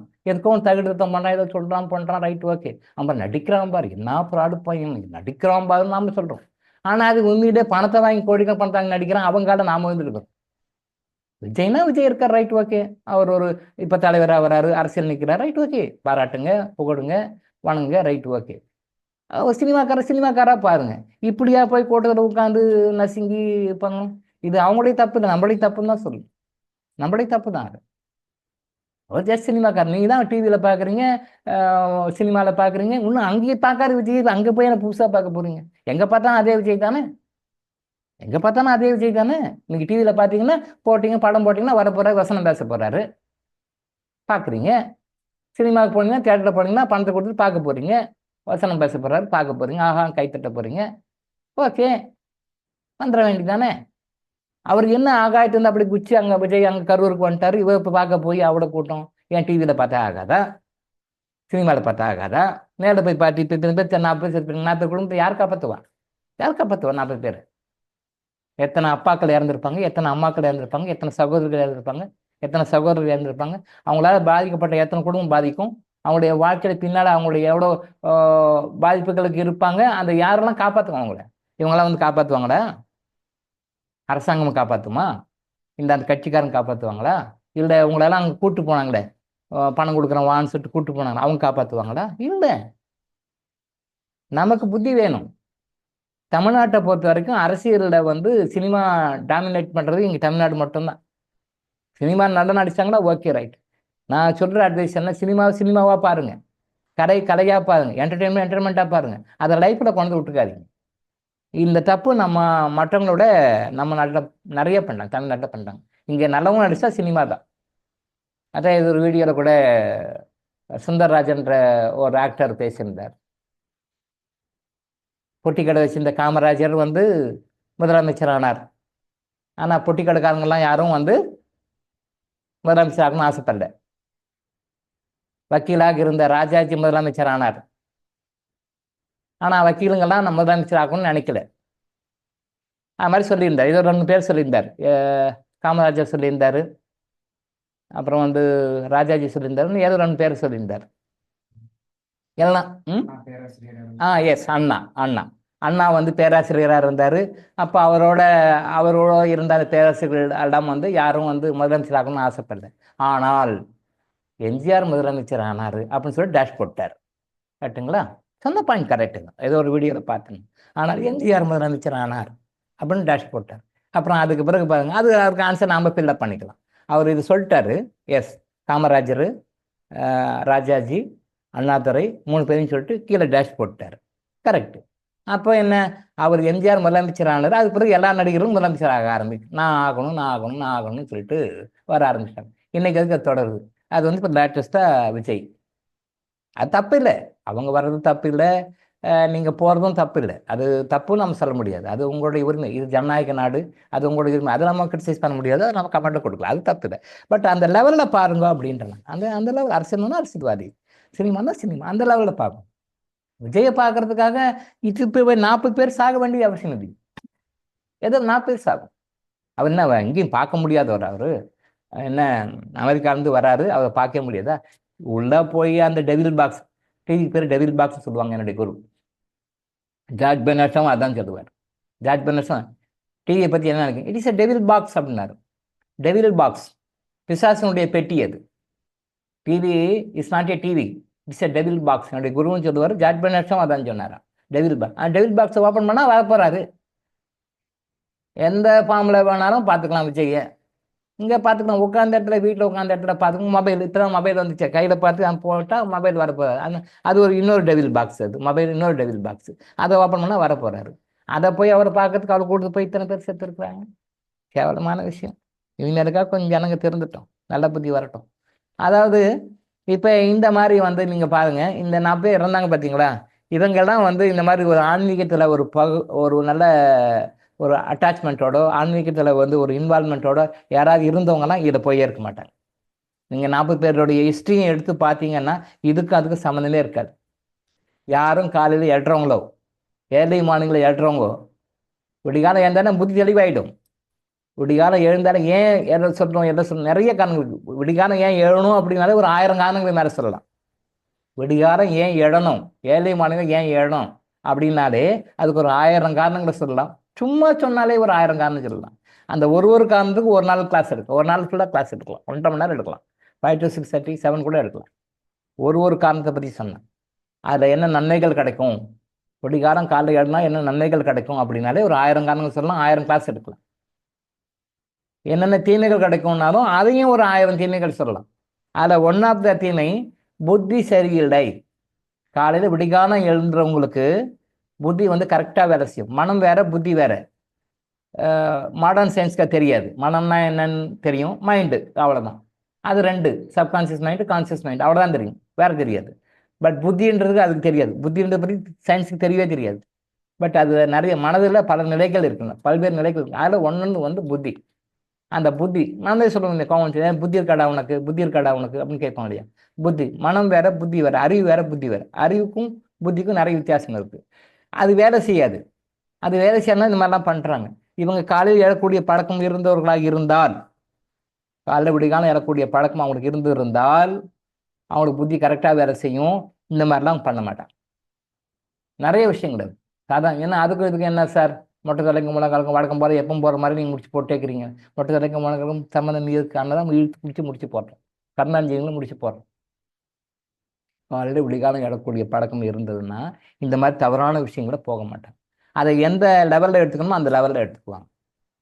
அப்போ கட்சி போட்டிருக்காங்களா, மீட்டிங் போட்டிருக்காங்களா, இதுக்கு நம்ம போகணுமா போக வேண்டாமா, அவங்க ஆள் கூப்பிட்டா கூட ஆள் வேன்லாம் வச்சு கூப்பிட்றேன், உங்களுக்கு சிக்கன் பிரியாணி வாங்கி கொடுக்குறேன், உங்களுக்கு குவார்ட்டர் வாங்கி கொடுக்குறேன், நீங்கள் வாங்கன்னு சொல்லி கூப்பிட்டா கூட இல்லைங்க வேண்டாங்க அப்படின்னு சொல்லி சொல்கிறேன். ஏன் நாங்கள் டிவியிலே பார்த்துக்குறோங்க அவரை. இல்லை அவர் என்ன பேசணும்னு நாளைக்கு பேப்பரில் வரும், அவர் என்ன பேசணும்னு நாளைக்கு பேப்பரில் வரும், இல்லை அவர் என்ன பேசணும் மீடியாவில் வரும், நாங்கள் டிவியிலே பார்த்துக்குறோங்க அப்படி சொல்லிடுவாங்க. இப்போ இந்த மாதிரி போய் அவசரப்பட வேண்டிய அவசியமே இல்லை. அப்படியே போனால் கூட அங்கே கூட்டத்துக்கு ஐயோ இவ்வளோ கூட்டம் இருக்கா, சில வீட்டுக்கு போயிடலாம் திருப்பி வந்துடுவாங்க. புத்தி வேலை செய்யும். புத்தி வேலை செய்யும். காலையில் விடிகாலம் எழுறவங்களுக்கு புத்தி கரெக்டாக தப்பே செய்ய மாட்டாங்க. நீங்கள் நல்லா பாருங்கள். நான் ரீசர்ச் பண்ணியிருக்கேன். யாரெல்லாம் காலையில் விடிகாலம் எழுறாங்களோ அவங்களுக்குலாம் அந்த கிரிமினல் மென்டாலிட்டி இருக்காது. தப்பு பண்ண மாட்டாங்க. வம்புல போய் மாட்ட மாட்டாங்க. அலர்ட்டாக இருப்பாங்க. இதெல்லாம் விடிகாலத்தில் இருந்தாலும் வர பெனிஃபிட்ஸு. இப்போ நம்ம திருப்பூர் சகோதரர் சொன்னார், சார் காலையில் எழுதி மெடிடேஷன் பண்ணுறவனா இப்படி நான் பண்ணுறான்னு சொன்னார். பண்ணுவான். அவன் நாளடைவே மாறிடுவான். விடிகாலம் எழுறவங்க யாருமே கிரிமினலாக இருக்கவே முடியாது. மாற்றிடுவோம். இறைவன் மாற்றிடுவார். அப்படியே மாற்றிடுவார். யாரும் அட்வைஸ் பண்ணுறது தானாக சுயம்புவாக மாறிடுவார். அந்த பக்குவம் வருவாங்க. கரெக்டாக செய்வாங்க. தப்பே பண்ண மாட்டாங்க. அவர் திருப்பூர் கந்தசாமி அப்படின்ற சொன்ன மாதிரி கூட, சார் விடிகாலம் எழுறவங்களாம் கூட தியானம் பண்ணுறாங்க, நான் பக்குவம் இல்லை அப்படின்னு சொல்லியிருந்தா போட்டிங்களா? பக்குவம் இல்லாத ஆத்மா தான் பக்குவத்துக்கு வரும். இப்போ ரமணிச்சந்திரன் ஒரு சகோதரர் ஒரு மெசேஜ் சொன்னார். ஒரு கருத்தை அவர் கோட் பண்ணி எடுக்கிறாரு. ஓ, இது கரெக்டு அப்படின்னு சொல்லி அவர் மனசுக்கு படுது. அதை அவர் எடுத்து கொடுக்குறாரு. அதை நான் பார்க்குறேன். ஐயா இது தப்பு, இந்த கான்செப்ட் தப்பு, இது இப்படி வரணும்னு அவர் சொல்லி கொடுக்குறேன். அவர் புரிஞ்சுக்கிறாரு. அப்போது அது தவறு நம்ம சொல்ல முடியாது. அவருக்கு அது சரின்னு படுது. அதை எடுக்கிறாரு. ஓ, இந்த கோட்டு கரெக்டாக தான் இருக்கும் போடுறது, நம்ம போஸ்ட் போடுவோம்னு போடுறாரு. நான் அந்த கோட்டை பார்க்குறேன், என்னுடைய டைமென்ஷனில் பார்க்குறேன், அது தவறு. ஐயா இது தவறு, நீங்கள் இப்படி வாங்கன்னு சொல்கிறேன். பாயிண்ட் பண்ணிக்கிறார். அவருடைய நாலேஜ் இன்னும் விருத்தி ஆகுது. அவருடைய அறிவு இன்னும் விருத்தி ஆகுது. அவருடைய ஞானம் இன்னும் டெவலப் ஆகுது. அவர் அடுத்த லெவலுக்கு போவார். அவர் அந்த புரிதல் பக்கம் அடுத்த லெவலுக்கு போகும். இது தான் ஒரு தனி மனிதனும் செய்ய வேண்டியது. அப்போ அந்த காலையில் நம்ம 7 எழுறோம் அப்படின்னு சொல்லி சொன்னால் அதில் அவ்வளோ பெனிஃபிட்ஸ் இருக்குது. தப்பானது போக மாட்டோம். இப்போ நான் சொன்ன பாருங்க, இந்த உதாரணம் திருப்பி சொல்கிறேன். முதல்ல இந்த மாதிரி விஷயத்தை தலையிட மாட்டாங்க. இது போகவே மாட்டாங்க. அப்படியே போகணுன்னா கூட போவாங்க, பார்ப்பாங்க, கூட்டமாக இருக்குது, இதெல்லாம் நம்ம ரிஸ்க் எடுக்க வேண்டாம், வந்துடுவாங்க. இல்லைனா என்ன பண்ணுவாங்க, ஐயா அவர் எப்படி பேச போகிறாரு, அதை நான் நாளைக்கு டிவியில் லைவாக டிவியில் போடுவாங்க. லைவாக பார்த்துக்கிறேன். நான் லைவ் மெசேஜ் போடுறாங்க. அவர் விஜய் பேசுகிறாருன்னு சொல்லி லைவாக போடுறேன். லைவ் மெசேஜில் பார்த்துக்கிறேன். அப்படின்னா நாளைக்கு டிவியில் போய் பார்த்துக்க போகிறேன். இதுக்காக எதுக்கு போய் நாங்கள் பாடு போட்டு டைம் விட்டு இந்த கூட்டத்தை போய் நசிங்க வரணும், தேவையில்லைன்னு. பிகாஸ் அந்த புத்தி உள்ளே வந்துடும். அவங்க கரெக்டாக ஃபாலோ பண்ணும். இதெல்லாம் இல்லைன்னும் போது அவங்க இப்படி தான் போயிட்டு எல்லாம் அவங்கவுங்க ஒரு கண்டம் பண்ணுவாங்க. அவங்க ஒரு மெசேஜ் கொடுப்பாங்க. எல்லாம் அப்புறம் ஒரு நாளைக்கு இது மறந்துடுவாங்க. இப்போ இந்த மேட்ரு 7 நாளைக்கு ஓடுன்றீங்க, ஒரு 3-4 நாள் ஓடும். அவ்வளோதான். அவர் கண்டனம் சொல்லுவார், இவர் கண்டனம் சொல்லுவார், அவர் கண்டனம் சொல்லுவார். பாருங்கள், நம்மளே பேச வச்சிட்டார். இப்போ நம்மளே பேச வச்சிட்டார். நைட் தான் சார் இப்படி ஒரு விஷயம் நடந்திருக்கு சார் நைட் சொன்னார். 10 மணிக்கு சொன்னார். நமக்கு தேவையே இல்லை. பட் நம்மளே பேச வச்சிட்டார். இப்போ நாமளே இதை பற்றி ஒரு 10 நிமிஷம் இதுக்காக ஆச்சு, கிளாஸ் முடிக்கிற டைம் எக்ஸ்ட்ரா டைம் ஆனால் பரவாயில்ல, இதை முடிச்சிடும்னு சொல்லிட்டு பேச வச்சிட்டார் இல்லையா? அப்போ இந்த மாதிரிலாம் தேவையில்லாத நம்ம எனர்ஜி நம்ம டைம் வேஸ்ட் பண்ண வேண்டியதார். நாம் பேசணும் அதை பற்றி. ஸோ காலையில் எழுறதுல நிறைய பெனிஃபிட்ஸ் இருக்குது. அது தயவு செஞ்சு எழுங்க. நைட்டில் சீக்கிரம் படுங்க. அந்த நைட்டில் சீக்கிரம் படுத்து காலையில் எழ முடியாமல் இருக்கிறதுக்கு என்னென்ன விஷயங்களாக இருக்கோ அதை நம்ம டெய்லி சொல்லுவோம். ஆனால் சொல்கிறதுக்கு டைம் இல்லாமல் கொஞ்சம் போட்டுக்கிறதால அப்போ டச் பண்ணி கொண்டு வந்துடுவோம். எப்படியா அவங்க பாயிண்ட் பண்ணி கொண்டு வந்துடுவோம். அதில் நிறைய பெனிஃபிட்ஸ் இருக்குது. நிறைய பெனிஃபிட்ஸ் இருக்குது. அதை நம்ம வாழ்க்கையில் இம்ப்ளிமெண்ட் பண்ண ஆரம்பிப்போம். நைட்டில் சீக்கிரம் படுக்கணும், காலையில் சீக்கிரம் ஏறணும். சரியா? இப்போதைக்கு நம்ம இதோட முடிச்சுக்கோம். திரும்ப நம்ம மீட்டும் நாளைக்கு சந்திப்போம். இந்த மாதிரி இந்த கூட்டங்களுக்கு வர்றதை தப்பெல்லாம் நம்ம பண்ண மாட்டோம். யார் கர்மானந்த் ஹீலிங் ஃபாலோயர்ஸு, கர்மானந்த் ஹீலிங்கை லைஃப்பில் அப்ளை பண்ணுறவங்க, அல்லது டிவைன் ஃபார்மில் வர்றவங்க, மெயினாக காலையில் விடிகாலம் எழுறவங்க, ஏர்லி மார்னிங்கில் எழுறவங்கலாம் இந்த மாதிரி தவறுகளை நினச்சா கூட செய்ய மாட்டாங்க. நினைக்கவும் விடாது. எந்த சூழ்நிலை வந்தாலும் அது எஸ்கேப் ஆகிடுவாங்க. ஸோ அந்த லெசன் நம்ம அதை கற்றுக்கிட்டு இங்கே நம்ம என்ன சொல்ல வரோம், கர்மானந்த் ஹீலிங் ஃபாலோயர்ஸ் இந்த மாதிரி தவறுகளை செய்ய மாட்டார்கள். தவறு செய்யாமல் இறைவன் வழி நடத்துவார். அதனால் தயவு செஞ்சு காலையில் விடிகாலம் எடுங்க. நைட்டில் சீக்கிரம் படுங்க. 9க்கெல்லாம் பெட்டுக்கு போயிடுங்க, தூங்குங்க. காலையில் விடிகாலம் எடுங்க. அதுதான் இங்கே சொல்ல வேண்டிய கருத்து. அதை சொல்லிட்டு நம்ம இன்னைக்கு இதோட முடிச்சோம். திரும்ப நாளை நாம் மீண்டும் சந்திப்போம். நன்றி, வணக்கம்.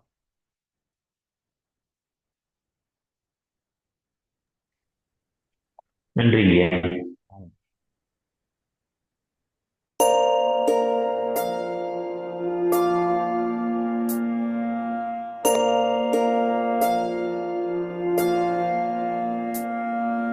கருவாக்கி உருவாக்கி எனையாண்டு காத்தருளும் இறைவா நன்றி. எங்கும் நிறைந்தோனே, எல்லை இலாதானே, எங்கேயும் எப்போதும் என் குலம் காப்பவனே. நெஞ்சம் துணிய துணையாய் வருவாய், நேர்மறை உணர்வுகள் பெருகிடச் செய்வாய்.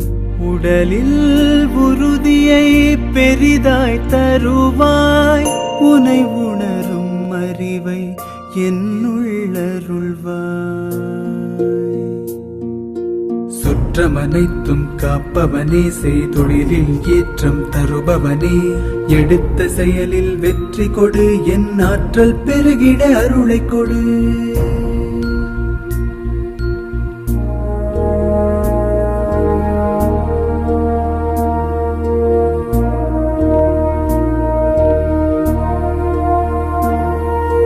கருவாக்கி உருவாக்கி எனையாண்டு காத்தருடும் இறைவா நன்றி.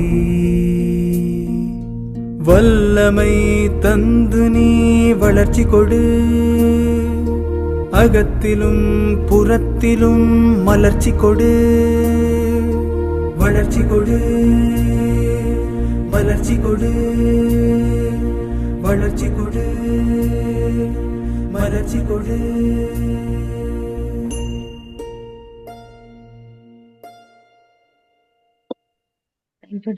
நன்றி. நன்றி.